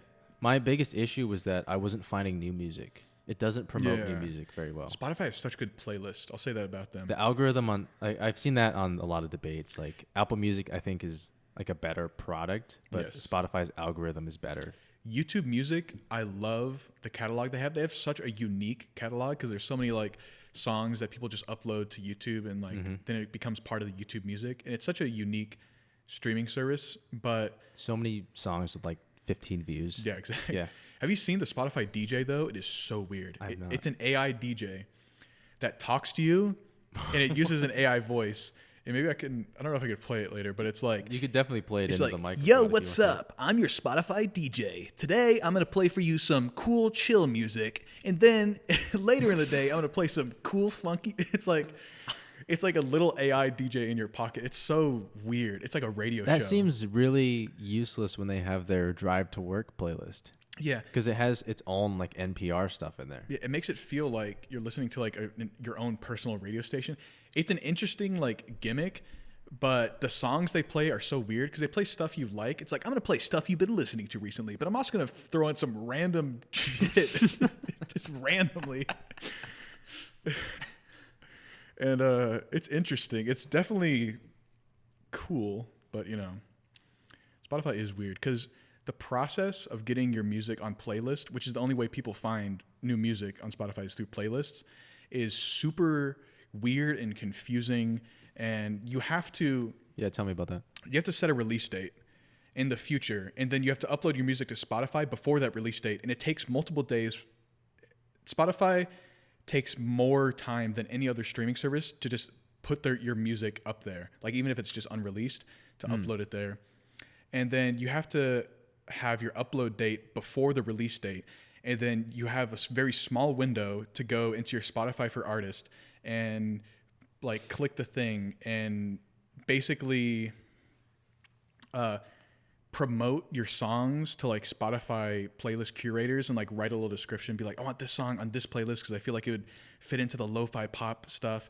But if it's already released, then you just like can't do that. It has to be unreleased because they want like brand new music that just came out like instantly. Because so much music comes out all the time, and if it's already released, they're like, oh, it's old, sorry. That's how YouTube works. I feel like that's pretty normal. Yeah. Where you have that waiting period when it's on the site, and you could just click public. Yeah. But, you know, you got to put the thumbnail in, you got to do this description, because you can add it to playlists. But you have to, like, physically send it to Spotify so they can listen to it and be like, no, this song sucks, sorry. Really? They can deny you? Yeah. Like, we're not putting this in this playlist. You kidding me? But how do you find music? Because the way I find music is very different than most people.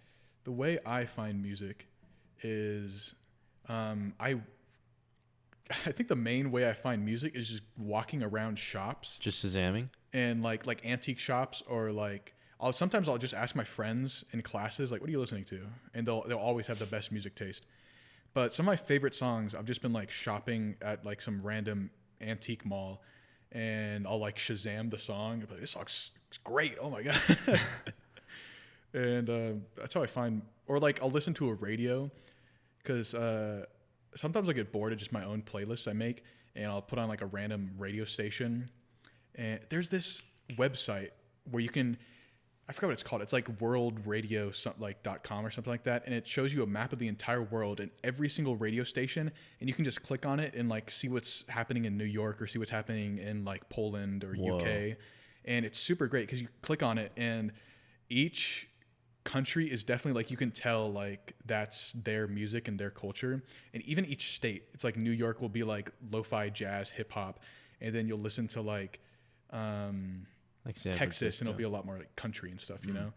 And I'll do that a lot because it's just super fun to explore the different cultures and different radio stations and hear new music that you've like never heard before. So I'll Shazam stuff. I'll find jam sessions on YouTube of famous artists, and they usually don't play their own music. Yeah. And so I'll pick songs from there.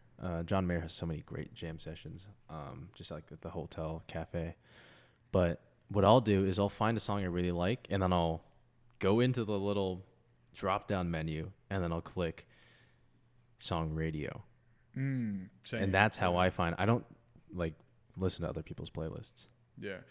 Or I'll scroll all the way down into songs you may also like it. Yeah, the artist Add radios the are playlist. great because their algorithm is definitely really advanced and good. And some of the curated, they have like people that like their whole job is just curating playlists, and they're pretty good. And it's like really new, unique music that you'll probably like. But the ones that are made by like AI and algorithms, where it's like sounds like this artist, or like you'll probably like this, it's always right. Sometimes it's too familiar, you know, like it sounds like way too similar to the songs I like, and it kind of gets boring.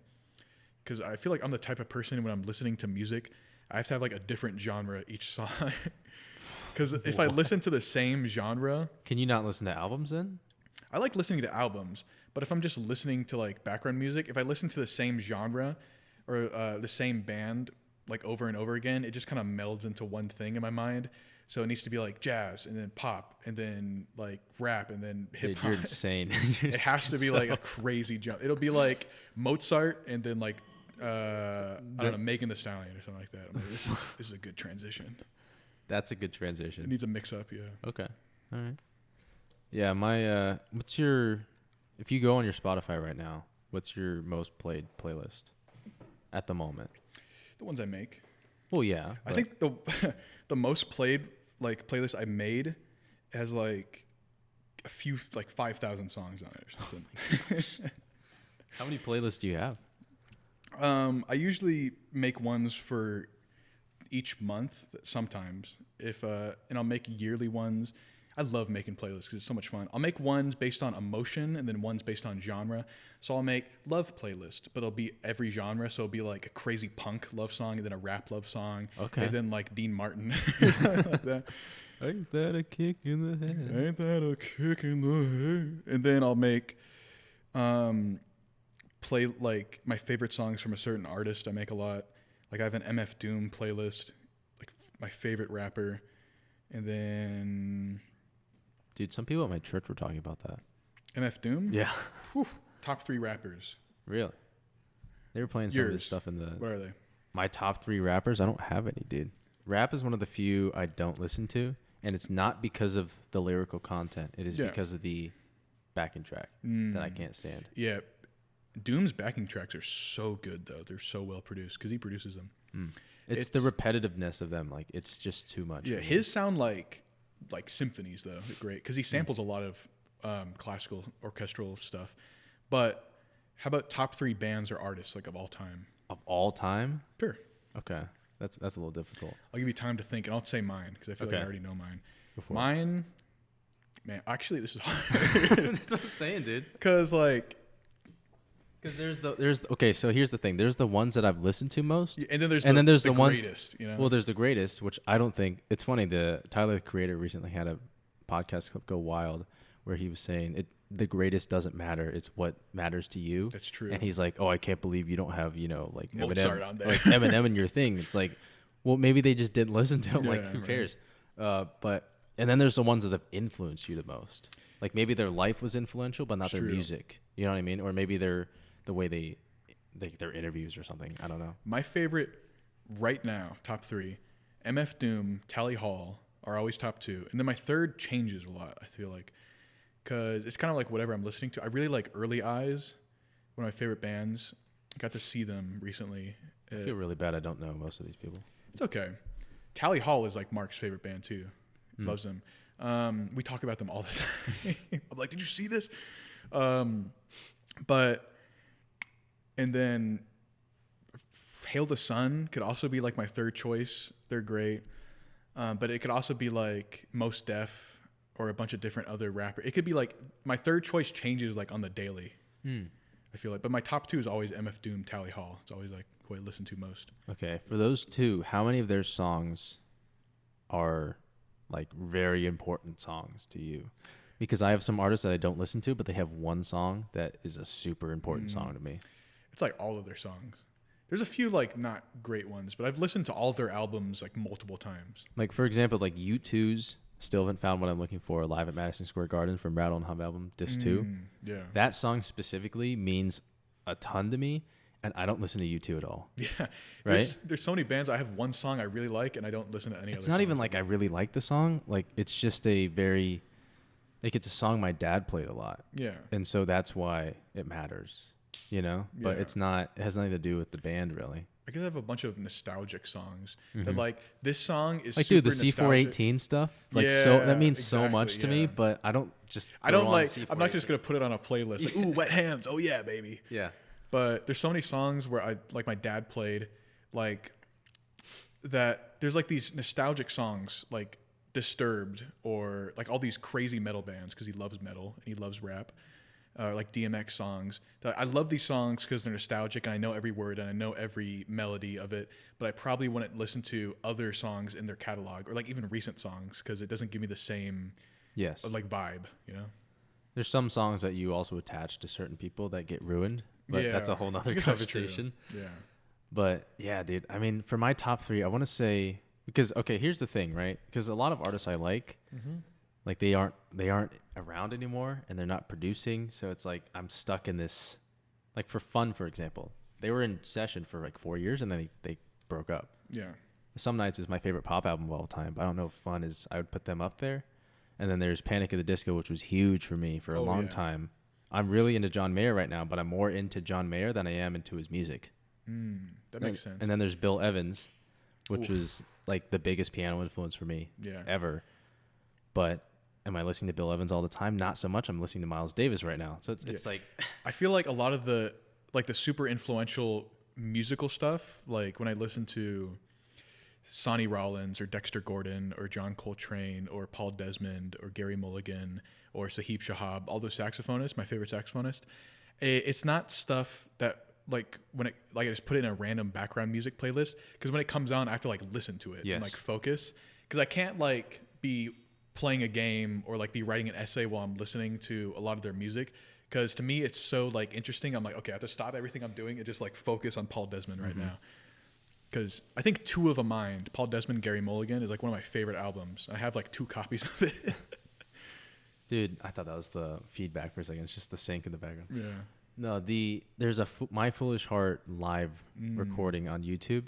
I have some Bill Evans. It's like 14 years old, a really old upload. And there's this cult following in the comments where like, this is my only like, This is all I listen to every day. that's like, this is the thing that keeps me alive. Like there's like, I'm not kidding. There's a lot of suicidal people in that comment section, but That's like every comment section on music though. it's that one specifically. It's just that one's been around for so long. Yeah. It's the I forget what year it was. Scott LaFaro had died by then, so it's the other guy on bass. Yeah. I forget who the guy is, but I don't know either. But yeah, dude, Bill, have you ever read up on Bill Evans' life? It's crazy. Have you heard his car interviews? No. They recently got released on YouTube. Oh, I have to listen. Yeah, check out his car like just the car ride radio interviews. Yeah. They're so interesting Kinda- because you know he's like doing crazy drugs at that point. Stuff. Kind of going off of that, I have 2 things to add. I've listened to so many jazz musicians' interviews, and like Stan Getz, really big influence for me for tenor sax. I love his like sweet tone. He has such a soft, sweet tone, and the Latin influence and all the bossa nova and samba. He kind of like did it. He made that super mainstream. And you listen to all his interviews, and he's like, I don't think I've ever done a gig or an album where I'm not on at least like 5 different drugs at the same time. And all of my favorite musicians and artists are like, I play better if I'm on like an insane amount of coke and meth and drugs. And they're like, I think one of them, it might have been Coltrane or Getz, that was like, I can't remember a single gig I've ever done. And I'm like, is that how you're a better? I was like, maybe that's how you become a better musician. Some guys are just like awful people, like Miles Davis. Oh yeah, dude, I don't know if this is true or if this is anecdotal, but like in an interview, someone was like, "What do you have to say about your domestic abuse towards women and those allegations?" And he just said, "So what?" It's just like, and they're like, "Ooh, so what?" I get that reference. It's like it's so niche. Love that Miles There's Davis no song. way he actually said that, but if he did, that's an awful sense of humor, but also amazing. It's you have to separate sometimes the art from the musician, because there's people like that are terrible people, like Miles Davis, like Wagner, Oh, super dude, racist, actual terrible fascist. person. Yeah. But then he has the ring cycle. So what are you gonna do? but he has like this influential art, and it's like you have to take this art for what it's worth and respect it, but you also have to be respectful to like who it's made by and understand that like this was made by not a good person. I don't want to give that person credit to making this, and I don't want to like push them forward or the agenda forward. I just want to focus on the art and like It's what hard matters, because right? you have to pick and choose with that, because when you think about Bach, that music, and you know, even Mozart and Chopin, like Yeah. that music was made for God. Like, Yeah, you know what I exactly. mean? Especially Mozart. Yeah. Like that's who it's for. It's for God, and that's really important to the context of that music, right? And why it sounds the way it does. But then you look at Wagner and you're like, we're just gonna forget that, you know, Yeah, he was a fascist. It's crazy. There's a huge problem, and to kind of go off this topic of music written for God or music written for militaries, there's a huge problem in education right now, especially early childhood and elementary education, with teaching music. You know, the like Standard of Excellence and like all those old books with like the tiny little like random songs in it. No, yeah. These books. Indian song. You remember? So these books are like the only music that's in it will just be music written for war and militaries, or music written for God that's like Christian God. And that's it. And it's like, all kids, sorry, that's what you have to learn. You're going to have to learn some hymns today, even though you're not religious or you believe in a different God or you come from a different Dude, culture. some of those Lutheran hymns though slapped. Yes. Like a lot of them dude, are, the ones we played in band for our warm-ups, I think it was number 2, had a really neat chord change that I always Yeah. liked listening to. that's the but, thing. A lot of them are really good musically, like but harmonically, but not but you have to necessarily- separate it away from the history, because like in a lot of books, still education books, they'll have like Camptown Races and like Yankee Doodle, and it's like the melodies of those songs are fine, there's nothing wrong with the melody, but it's the historical attachment that's associated with that it shouldn't even be in kids' education system. That like they shouldn't have to be learning these like militaristic songs about like racism and war and the Civil War and all this stuff. So I feel like you can teach them those melodies, but there's also equally important or like fine melodies that aren't associated with these terrible historical stuff. Or another problem like you're talking about, where there's no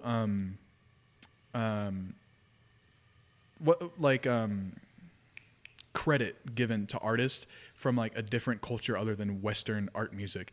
Like if it's an African traditional song or an Indian traditional song or some like Asian traditional song, it'll just be like African song, and it's like traditional Asian song. and it'll just be super.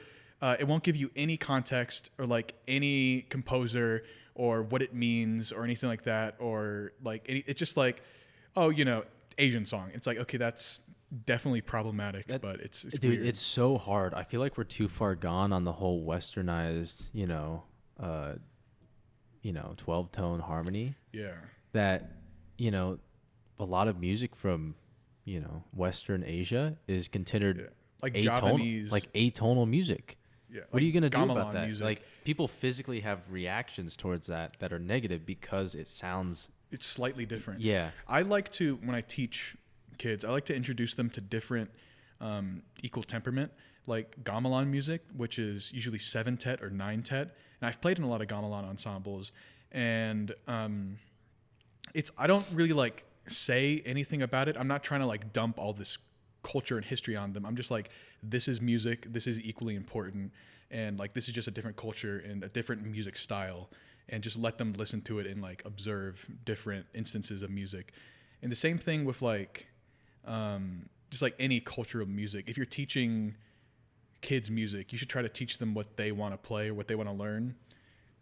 Especially in Arizona, a lot of mariachi bands I've played in, and a lot of bando music I've played in, and a lot of kids want to play that. And it's like you have to give them an outlet to play that instead of just being like, we're playing Sousa today. It's like, okay. Oh, what was I gonna say? I totally forgot what I was gonna say. I've Oh, this is forgotten so terrible. much, but Dude. I start talking and I was like, what was I gonna I say? had such a good question, and I was just waiting for you to finish, and I totally never forgot. finish. Okay, yeah, I have a confession to make. I remember what it is. When I went to the MIM, the Musical Instrument Museum, Yeah.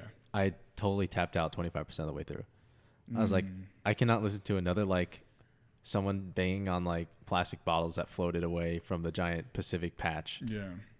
I've been to the music. MIM so many times. I've only been there once, and like I I'm kind going of again. I got Mallfoot from that. I'm not like, and I like music. Yeah. Like, if I like music, what are the people who maybe like it in elementary or just are forced to do it by their mom or something? Next week, I'm going again to the MIM because it's a great place. One of the biggest musical instrument museums I think in the it is world. the biggest. Yeah. Besides one in like Amsterdam or something. I'm pretty sure it is bigger though. And it is so interesting because you get to see how like every culture In the world. in the world creates the same kind of type of instruments and sounds, unbothered by each other, like without influence from like different cultures. Music still exists because like music is such a part of like the human condition. I feel like it's like we always need music to communicate and to feel our emotions. I feel like music is like substantial part of life and existence, right? Mm-hmm. And it's very cool seeing all the other cultures, how they interpret music and how it affects their culture and religion. Because it's most of the time it's associated with some sort of spiritual belief or some sort of religion, whether it's like monotheistic or polytheistic.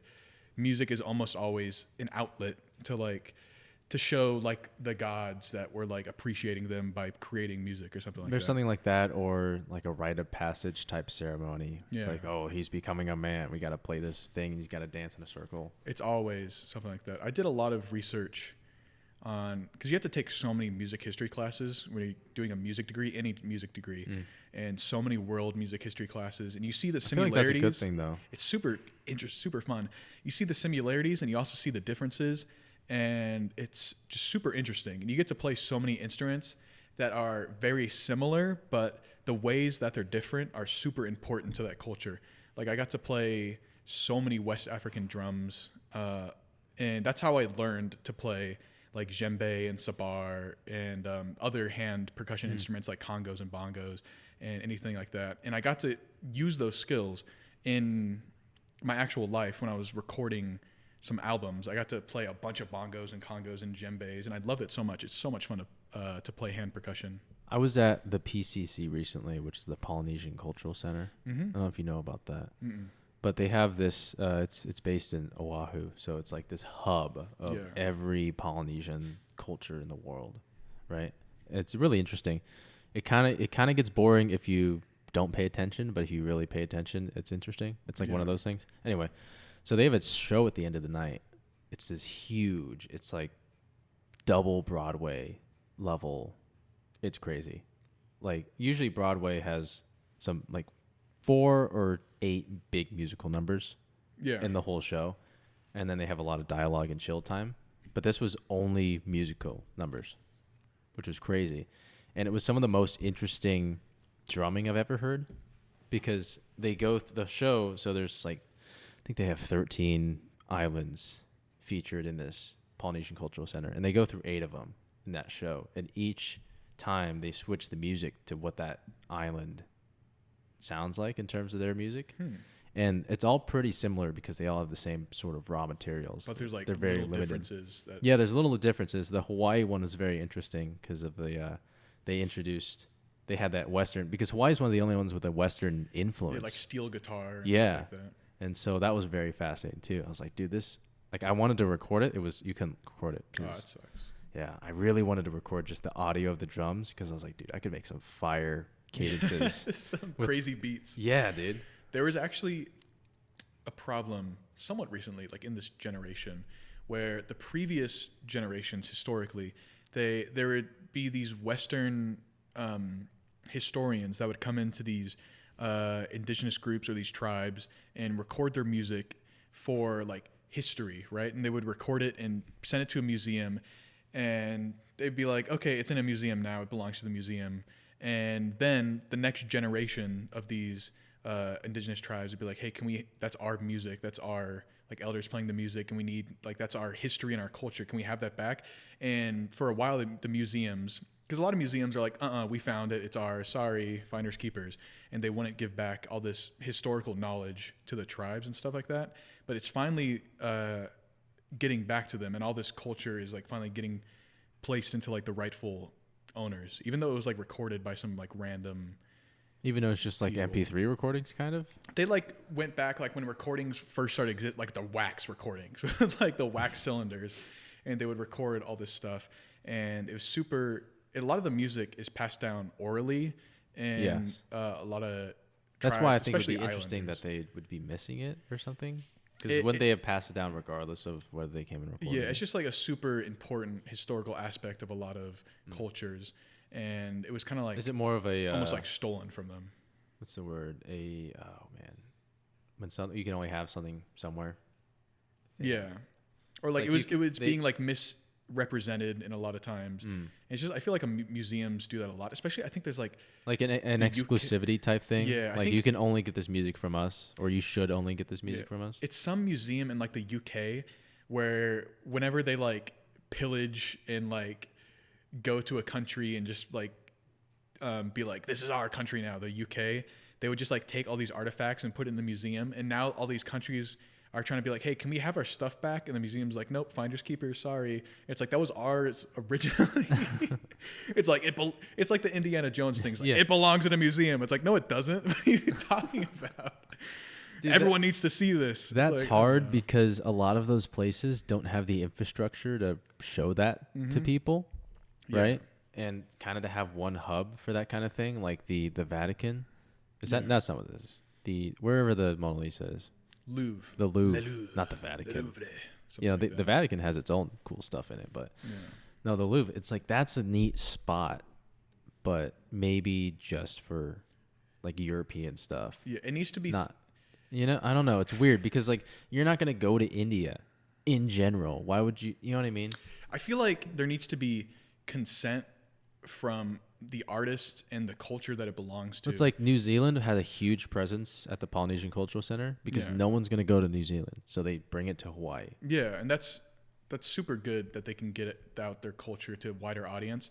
But I feel like in a lot of times in museums, if it's just like literally stolen artifacts, then there needs to be some accountability from like Like how some of the pharaohs are in yeah, Europe. like the culture that it belongs to, because sometimes it's like a spiritual relevance to that artifact, and because like it's stolen from them, it's like super detrimental to their community or their culture.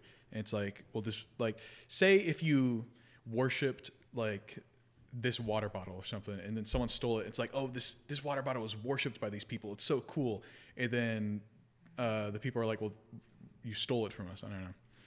But anything that has like is made for a museum or artifacts that are that people are okay with like presenting in that format, I feel like is super fine. You know, if like the Mona Lisa, if they're like, oh yeah, this is made for a museum, or if there's like a cool artifact in the culture or the country is like, yeah, we want that, we want to show people that because it like puts our culture out there and more people can learn about it. I guess it's whatever the main It's case to the case, end I goal guess. is, right? Yeah. Like, are you trying to share your culture or are you trying to preserve your culture? Yeah, You case know? to case basis, definitely.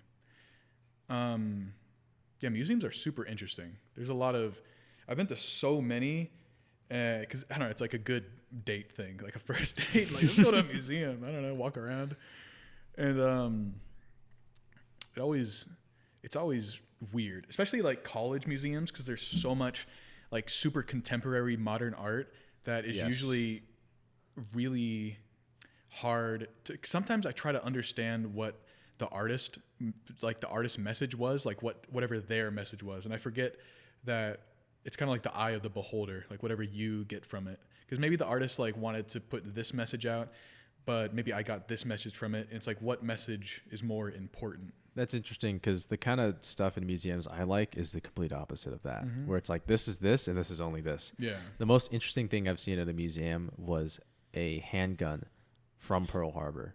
Huh. It's like this gun was shot and fired at Pearl Harbor. Here's the magazine. Here's the bullets. Yeah. It's like, here's the burn marks from the oil, Yeah, right?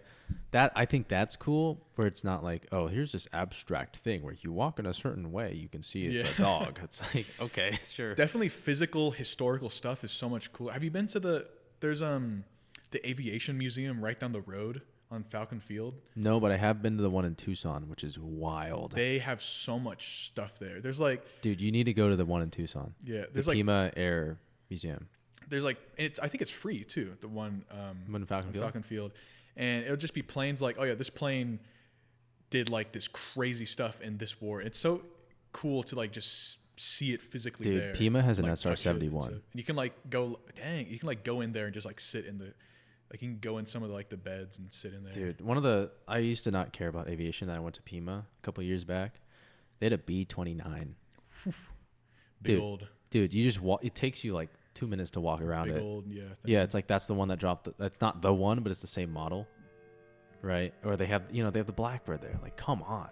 Yeah, Like, a lot that's of iconic crazy. stuff. Yeah, and those like, things this are flies. so Like, those people things are manage so this thing. far in the air that it's hard to like even think of how big they are unless they're like right next to you. Because when they're like thousands of feet in the air, they look like tiny, and then like they land, you're like, holy. Oh, dude, Jesus. just the new F whatever they're on, the F-16, F something. They're on something. They're on something out there. Some number, right? There's 3 of them that flew over my work, right? And I heard them for like 30 seconds before I saw them.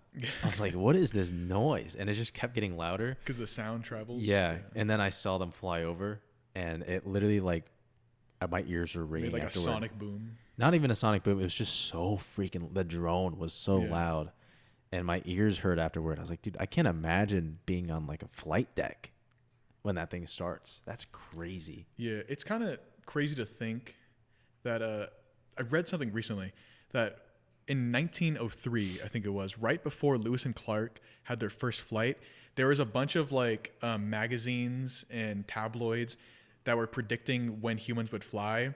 And this, like, a few of them were like, I don't predict humans flying for another 10,000 years. And then literally like 3 weeks later, Lewis and Clark started flying in the air. And it kind of reminds you that no one has any idea like what's going on or like what's going to be the next big thing, like when we're going to discover it. Dude, the fact that I remember my dad was telling me the story about how, every kid in, 4th grade, it's like, make an invention of the future, right? Yeah. And he said everybody had time machines, and then everyone also had touchpads. And that was like, so to put that in perspective, the touchpad was on the same gravitas as time machines. Yeah. And now we just have Now they're just there. Yeah. If you showed like someone from like the 1800s, like an iPad, they would like blow their mind. Just a flashlight, dude.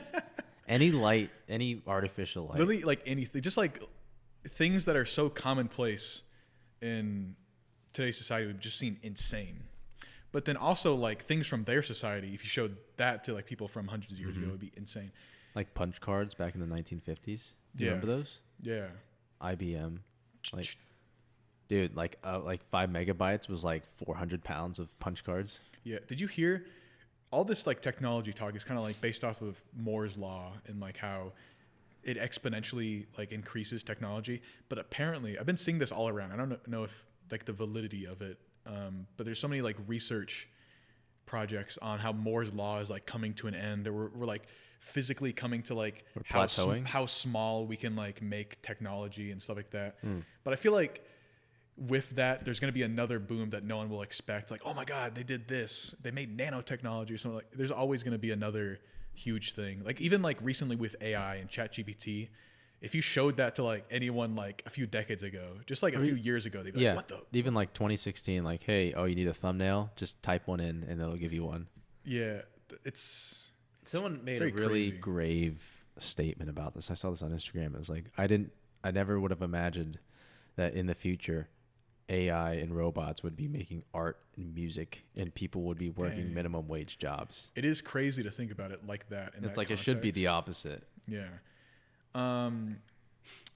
There was an AI. I don't know if it was ChatGPT. It might have been a different AI, but it was just like a text and media AI that they put an old, like a super old, like 90s VHS videotape in it, and they're like, upscale this to 8K resolution, and it just did it.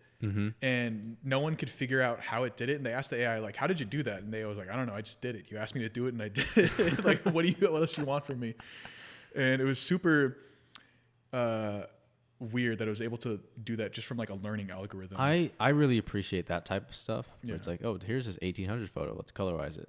Because it used to be a awful process to colorize old film. You'd have to do but now, I mean, I remember one of my friends years ago showed me this program where it'll take your stop motion and it'll make it 60 FPS.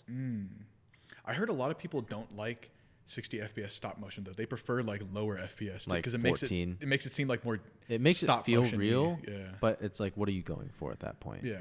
Like I don't know if you follow Marcus Brownlee, like the don't number think one so. tech guy on YouTube.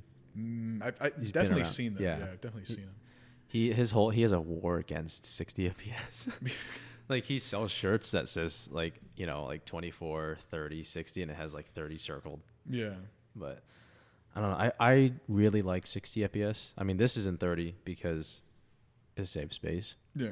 And I don't need to see you talking in 60 FPS. It doesn't matter. Your brain like fills in the Yeah, the I mean, blanks anyways. any handheld, like I do vlogs for my family. Like my family stopped doing home videos. I don't know if your family ever did home videos. Oh yeah. Like on those old Canon VHS, camcorders, right? And now I'm doing like these super high, like quality home. What's up, guys? Welcome. It's not stuff like that, but you know, I mean, I got the new iPhone for the 48 megapixel, whatever. Mm-hmm. We're not on the Canon anymore. Anyway, so that stuff in 30 is like it hurts your eyes, you know. So I feel like there's a time and place for 60. Yeah.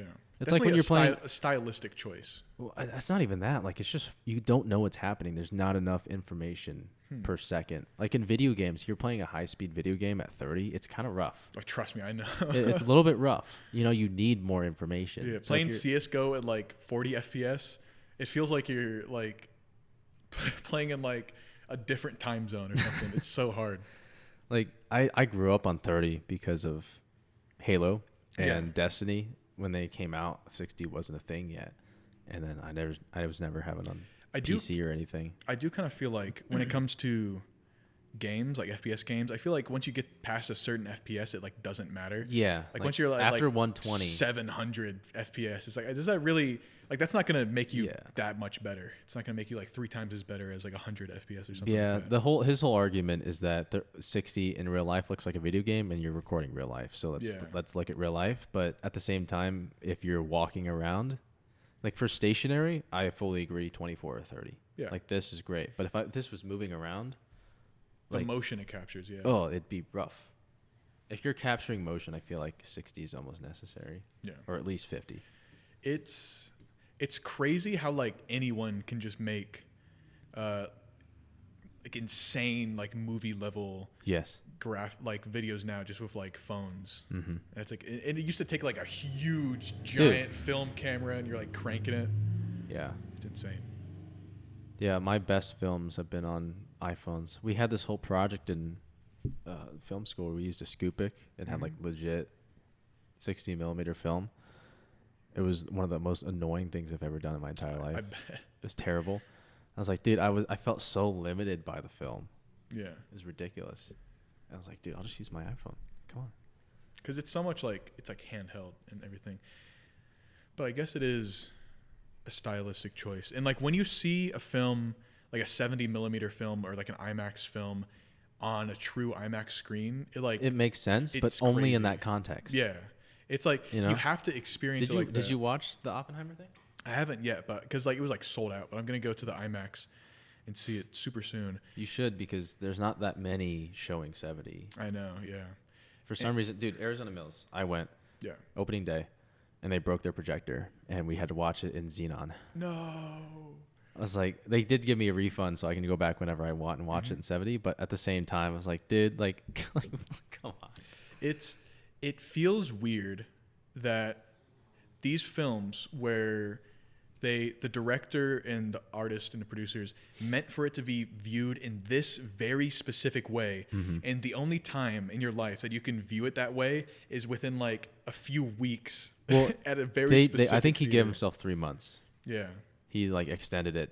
It's like, on but still, it's like purpose. such But a yeah. short amount of time, and then after that, no one can like see it like that again. Unless you own, like, I saw an interview with him where he was talking to Cillian Murphy about his prints that he owns. Yeah, And like he has a whole project, like, so unless you're someone like him where he has his own setup theater, yeah. it's like, what are you gonna do? But it It's also like Except for the 10-year anniversaries. yeah, As I'm wait 2024, Interstellar will come back out it on IMAX. It's gonna be amazing. it changes the experience so much because you watch movies like that, like Interstellar or Oppenheimer or whatever, just like on a computer screen or on a TV screen, and you don't really get the full effect of the movie that they're trying to get across, and it feels like almost like a different movie. And A little bit, strange. yeah. I didn't know until I saw it because I'd never seen an IMAX, a true IMAX. Like Yeah. you see like AMC IMAX, which is just big, Yeah. right? It's not a real IMAX screen. It doesn't curve. Yeah. So I saw Oppenheimer in IMAX, even though it was just Xenon. But I mean, anything on that screen is going to look good. And there was a certain scene in that movie where they do the Trinity test, right? Everyone knows they blow up the bomb. That's kind of that's not a spoiler. Like the sound cuts out or something, right? Yeah, it has nothing to do with the sound design. So I didn't know this, but they did the Trinity test at night, and so they did a night shoot for that.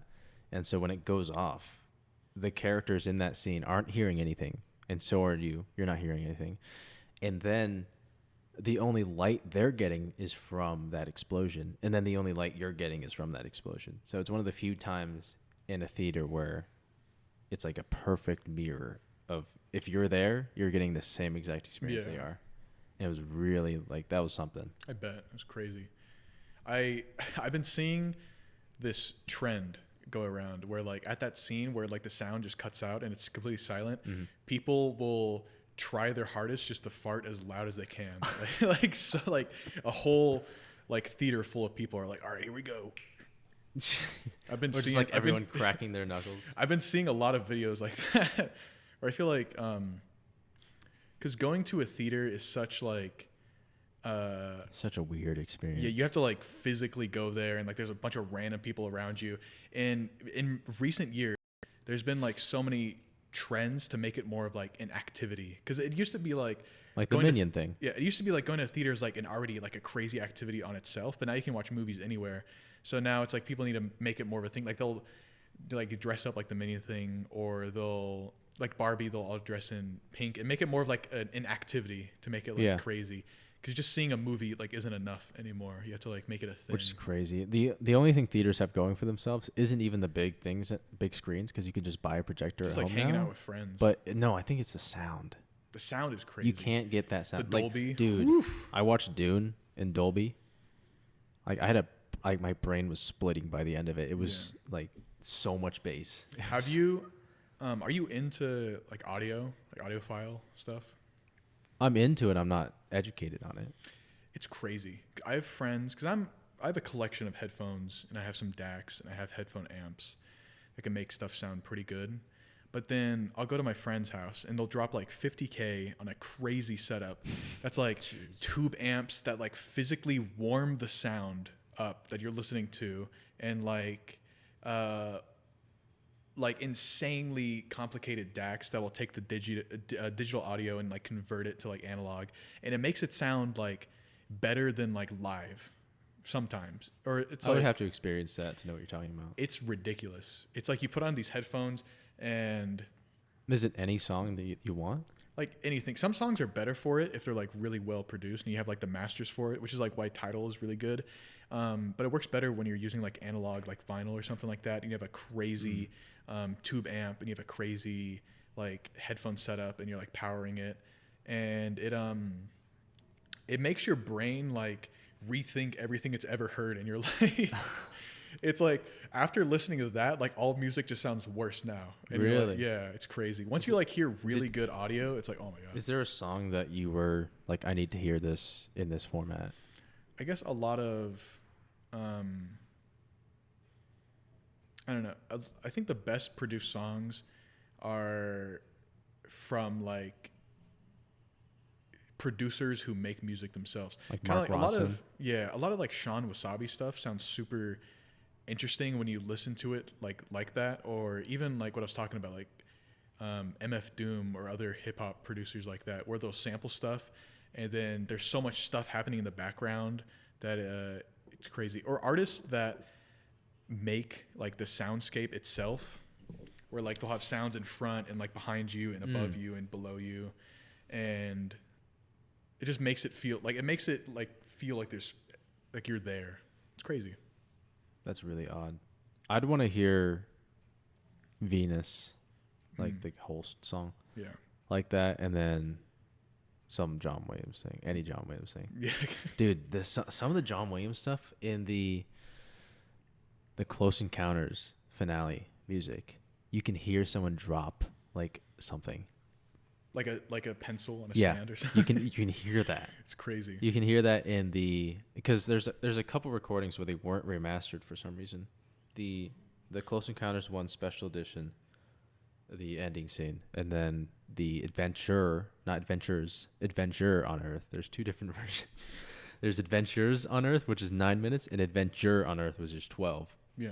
The Adventure is the original version that they used for the film, and you can hear, I don't know what it is. There's like a little click in the background of someone like adjusting themselves in their seat. And it's like Like they're like scooting back in their seat like that. yeah, it's like that kind of sound. But in Close Encounters, it's a very clear pencil drop. Yeah.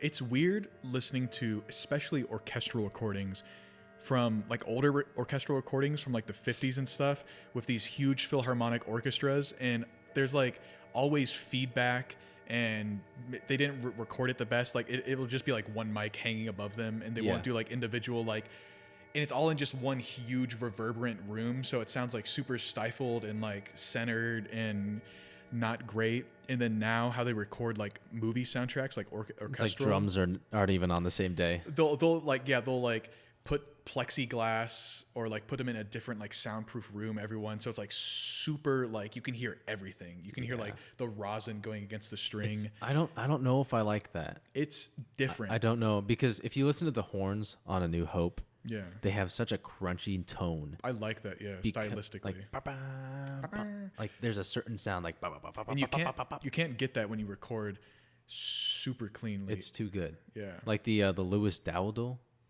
the trumpet guy on YouTube. Yeah. All of his recording is so clean, it's almost not good because of how clean it is. I'll record my analog synths in like a weird way. So like you get a little bit of the feedback noise, or you get a little bit of like weird like in the background, and it makes it feel more like real a little bit. Because I can make it sound where like it's just the sound. Or if you use a DAW and you just use a MIDI thing, then like there's no feedback at all. And like once you press the note, it plays and that's it. But if you sometimes I'll record things intentionally like a little bit worse, so it'll like make it sound a little bit more real. If that makes sense. It's weird. That's definitely an interesting thing. I don't even know how you'd begin to do that. Yeah. I don't know. If you listen to the most recent album I dropped, called Eager Child. Yes. Because I listened to half of it. I did a poll. The first half is like all like crazy energetic music, and then there's something called an interlude, which like is kind of an interlude. I just did it. I was like, I don't know. And then the second half is more like weird acoustic, vibey jazz stuff. You had there's a song, let me pull it up. There's a certain song that I actually really liked. It was all instrumental, but it sounded like a cover of another song. Like I feel like I've heard that chord progression before. I don't have any Wi-Fi on this. Okay, whatever. Do you remember what it was? I'll play it. It's like the third one on there. It starts out with piano, and then the Opposites Attract? This is the one where it was the one, maybe the one before that one. It has no singing in it. Oh yeah, that There's one. no lyrics.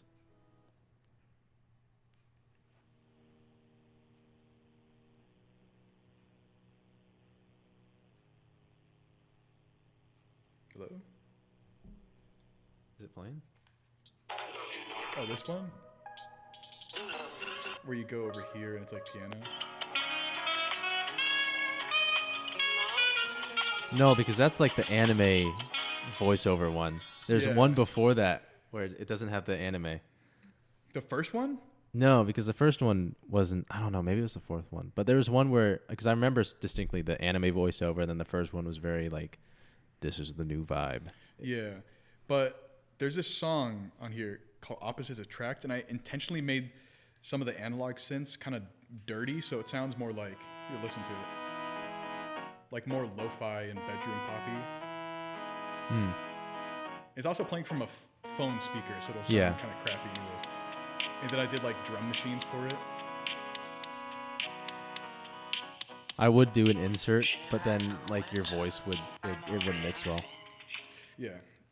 The only way to be able to do that was if I had an even thicker No, it's fine. thing.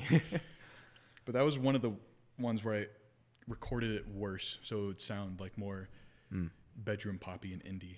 Dude, some of the I feel like Stranger Things, the Kyle Dixon, you know who that guy is? He's a composer for Stranger Things. I think so, yeah. Anyway, I feel like there's been a resurgence of really good synthwave because of Stranger Things, where it's gotten to the point where I have a synthwave playlist. Yeah. It's called like The Night Way or whatever. It's got like 182 songs on it. It's my biggest playlist. And I'll throw that on and just drive at night. It's amazing. Mm-hmm. I don't have the drive song on there, but the I Am Him thing. Anyway, so it's gotten to the point where the Stranger Things stuff sounds really like bare. Yeah. Because of how much synthwave has progressed because of Stranger Things. Where like the original thing where it's imitating it. That is true. Now sounds not as good. It's kind of like you listen to the original first instances of like rap and hip hop from, I don't know, like even back in like the 60s and 70s, or like the Sugar Hill Gang kind of stuff, and you listen Like to the rhyme schemes. It's like the avant-garde bebop stuff. And it's so simple and bare, and then you listen to like I don't know, like Kanye now, and you're like, this is a crazy progression to come from that to that. Yeah. Where it's like the same, like they're using the same chicken to cook a meal, but they're like there's more seasoning, or they're cooking it differently. I don't know. Is that a good analogy? That's a good metaphor. Yeah. All right. I mean, I've been thinking about that a lot. Like how good food is at this specific point in time. It is. It's crazy. It's so good right now. Whenever I travel, I almost always just travel for food. Dude, Like I have to go to the that's best me. restaurant. I'm going to Vegas tomorrow for a few days for Evo, which I think we were talking about this. I don't know if you were talking about it on the podcast. Do you want to grab lunch after this? Like nothing heavy because I have to do things Sure. after that. But yeah, just like a light lunch. Sure. I'd be down for that. But yeah, I'm going to Vegas, and other people, they'll probably like research like the best clubs or the best places to like do whatever, Or like in the Vegas. best shows But or I something. I'm like the best food. I just need to eat as much. I've been there so many times, and I'm like, I want to try something new every time, like food. Whenever I go to restaurants, even if it's a restaurant I go to a lot, like I'm a regular there, I never get the same order unless I really want it. I always have to try something new. Even if I think I won't like it, I'm like, I just have to try it. And I've tried so much food because of that, and I love it all. That's interesting because when I go for food, it's usually because I want a very specific thing, and I'm gonna go get that very specific thing. I always have to try something new. I'm like, I don't know if I'll like this, but I'm getting it, and that's it. My thing recently has been Japanese food. Okay, I was in Oahu recently. Mm-hmm. Their food truck scene is unrivaled. I bet. It's like the best in the world. I went to this place called the Number 7. It's a Japanese place. Oh my gosh, dude! Like, I hadn't even tried poke before that, and I tried poke Really? there. Poke is so good. And I also tried the karage, Yeah. that fried chicken thing. And so everything I've had since has been like, it's okay. The best. I've kind of like ruined those Yeah. foods. Like I went to Memphis and got ribs there at Rendezvous, and now I don't even care about ribs unless it's there. It's so good. That's the one thing that kind of ruins it. Once you have something so good, everything else is like, man, this sucks. But or it's like it's not worth my time. Yeah. The best Asian food you can get in like Arizona is definitely like on Dobson, that whole district, Dobson Road, like the Mekong Plaza and the H Mart and the Asiana Mart. All of that area has like the best Asian food. It's like hand drawn noodles. And it's like every culture. They have like Japanese and they have Chinese and they have Vietnamese and Thai food. It's all great. Wow. You just have to like know where to go. You send me a list Yeah. and I'll just go there. I have so many international students go to ASU because I guess it's a good school to go to internationally because it's easy to get into, and Arizona is like a cool place to go. And I have so many Chinese friends, like a ridiculous amount, and they always know like the best like hot pot places to go to, and they're like, you got to try this hot pot place. I'm like, all right.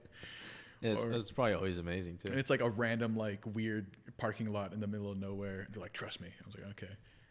Dude, that's how I feel about Mexican food, but I don't know any of those places.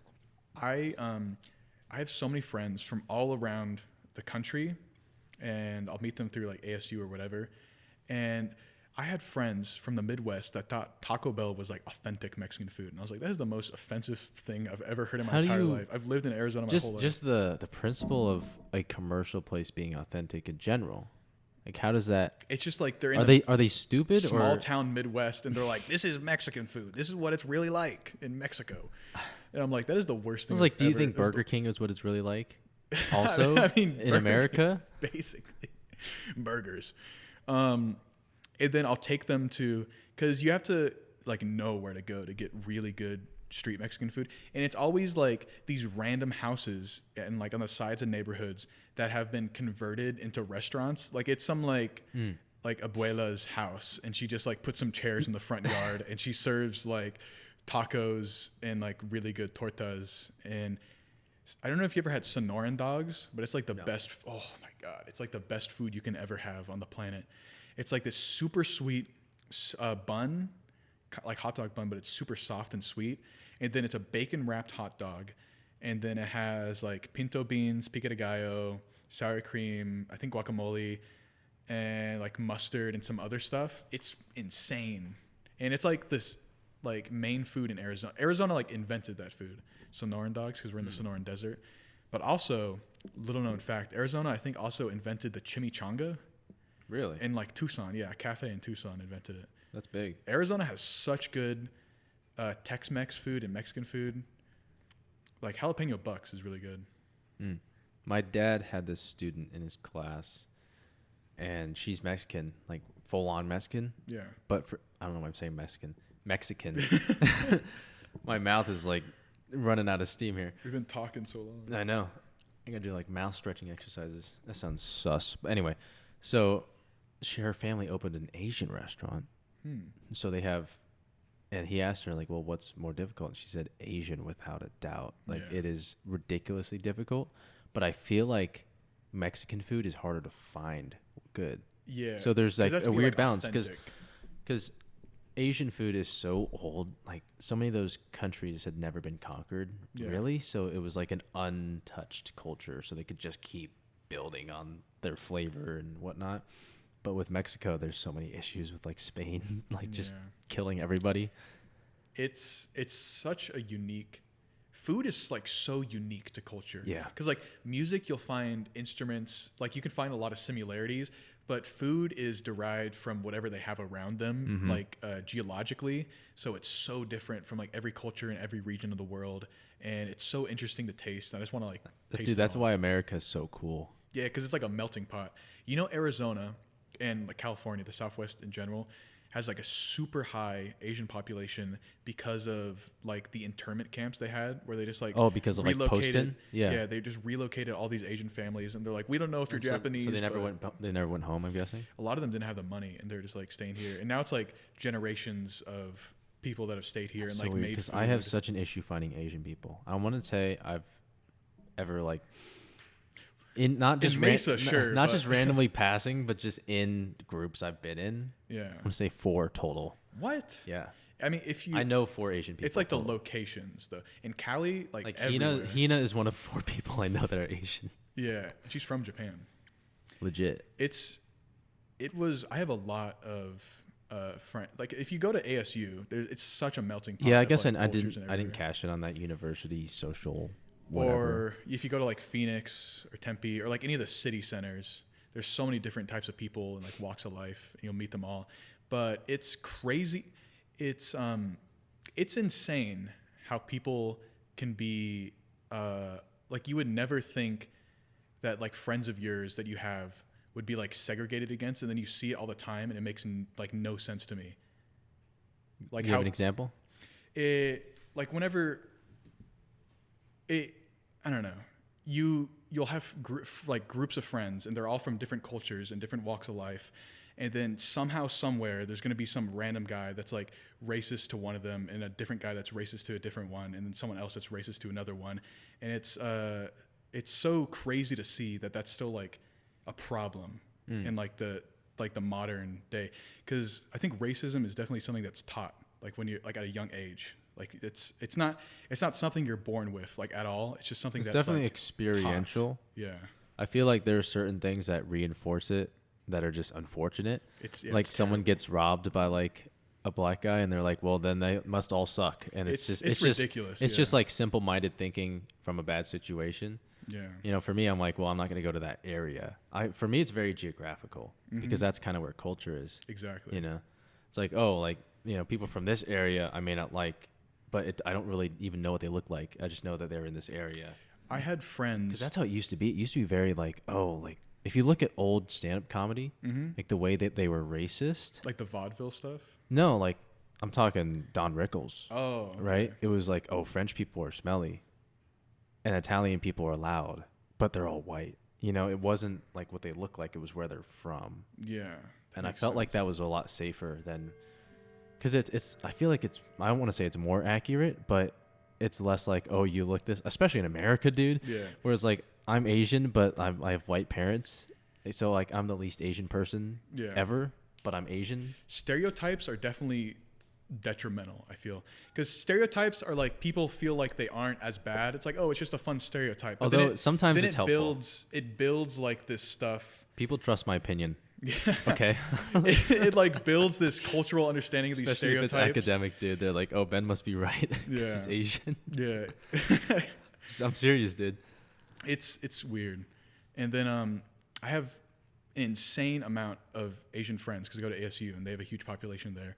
And during COVID, it was crazy to see how like people's opinions just like shifted instantly, because like all these people that were, I don't know, just like uneducated, or their social understanding of the like current world situation was just like terrible. And you'd be like, oh, you're Asian, you're COVID, you created COVID. And it's like, that is the most insane stuff I've ever witnessed in my life. Some of that, the way it was handled was really fascinating to me. With BLM, it was Black Lives Matter. So that's a very encouraging, like, let's lift these people up. Yeah. Right? But with the Asian thing, it was stop Asian hate, where it's literally just like, stop being assholes. Like, guys, it was guys, come on, please. Yeah, it was less of a, we need, like, these people are important, we should care about them. And just like, dude, like, come on. Like, what are we doing? you're like, really? Come on, dude. Yeah. I just, like, you know better than that. Yeah, the approach to me was really just interesting. It was weird. It was different. And like, it's crazy that that's still a problem, because it's like everyone is individual and everyone has their own personality and everyone is a different person. And it's crazy that people still, based on labels and these preconceived labels, that they'll still discriminate based on that without even knowing the person. Right? Yeah, dude, I'm guilty of discriminating. Like, oh, you're from California, so you must suck. So you right? But like, there's so many different people in California that suck.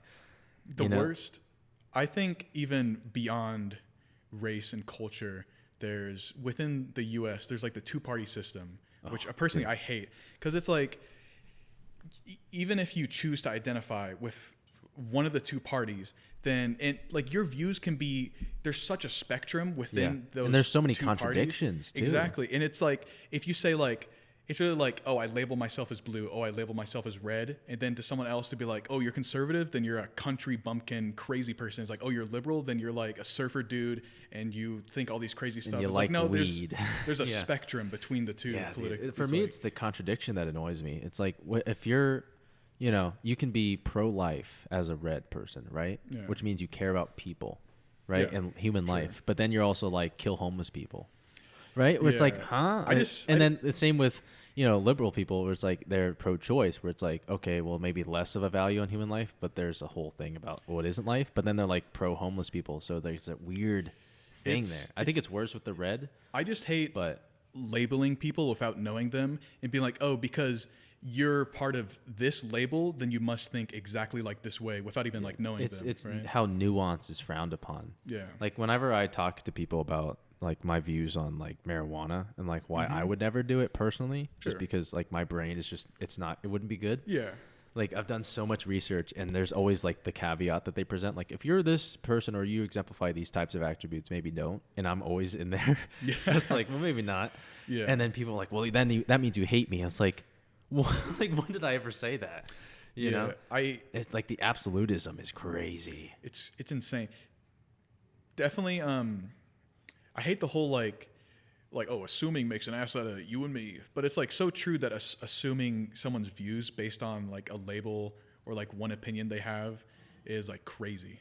Yeah. Because like someone, maybe they'll say like one thing or they'll have one opinion on this, and then assuming like, oh, they must think about everything like that. It's just, crazy. I think it's just important to get to know people and Yeah, not like judge them there's based someone on I first know, impressions. one of my friends. It's very interesting because I grew up in a very conservative environment, you know, Mhm. Christian household, blah blah blah, right? And I go to church and all that good stuff. But then I'm at film school, and like everyone there is Oh, yeah. liberal, right? And so Yeah. it's very interesting to see that. But the most interesting thing is one of my friends. He's like one of the smartest people I know in terms of Mhm. like emotional understanding.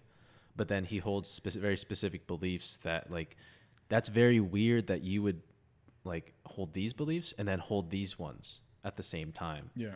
right? Where he's very emotionally intelligent, but then his whole thing with life is that nothing matters because we're just a blip in the universe. It's But just it's like, well, how can you have this? existentialism. Like, how can you have this emotional like intelligence about all these things and how these feelings matter, and then Yeah. be like, but life itself is meaningless? Exactly. Like, what? Everyone is just so complicated that I hate that there's just a two-party system. It's like you're either this or that. Sorry, buddy. That's what you Yeah, think. It's just, I don't know. The only thing with the two-party system that I think does make sense is small big government, but now that's gone because with Reddit it used to be small government, but now they're like massive military, and then with the blue it's like, oh, you should do whatever you want, so we're not going to deal like intercede. It's like I don't even know anymore. It's Yeah. crazy. It's crazy. It's also like I think the U.S. Constitution is one of the longest stood Constitution like at all, because normally they're like changed or amended, and it's so hard to amend the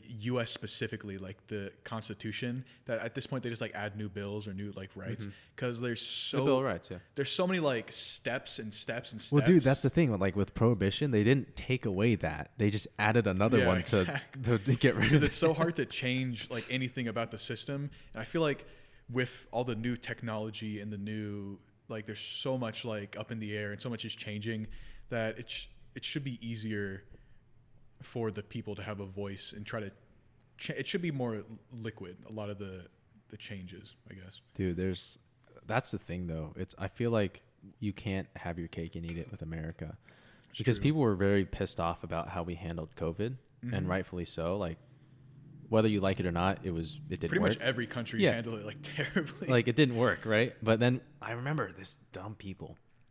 They're like, oh, look at Australia and the way they're handling COVID. It's so much better. And they're literally under this like lockdown. You leave your house, you get fined money. Yeah.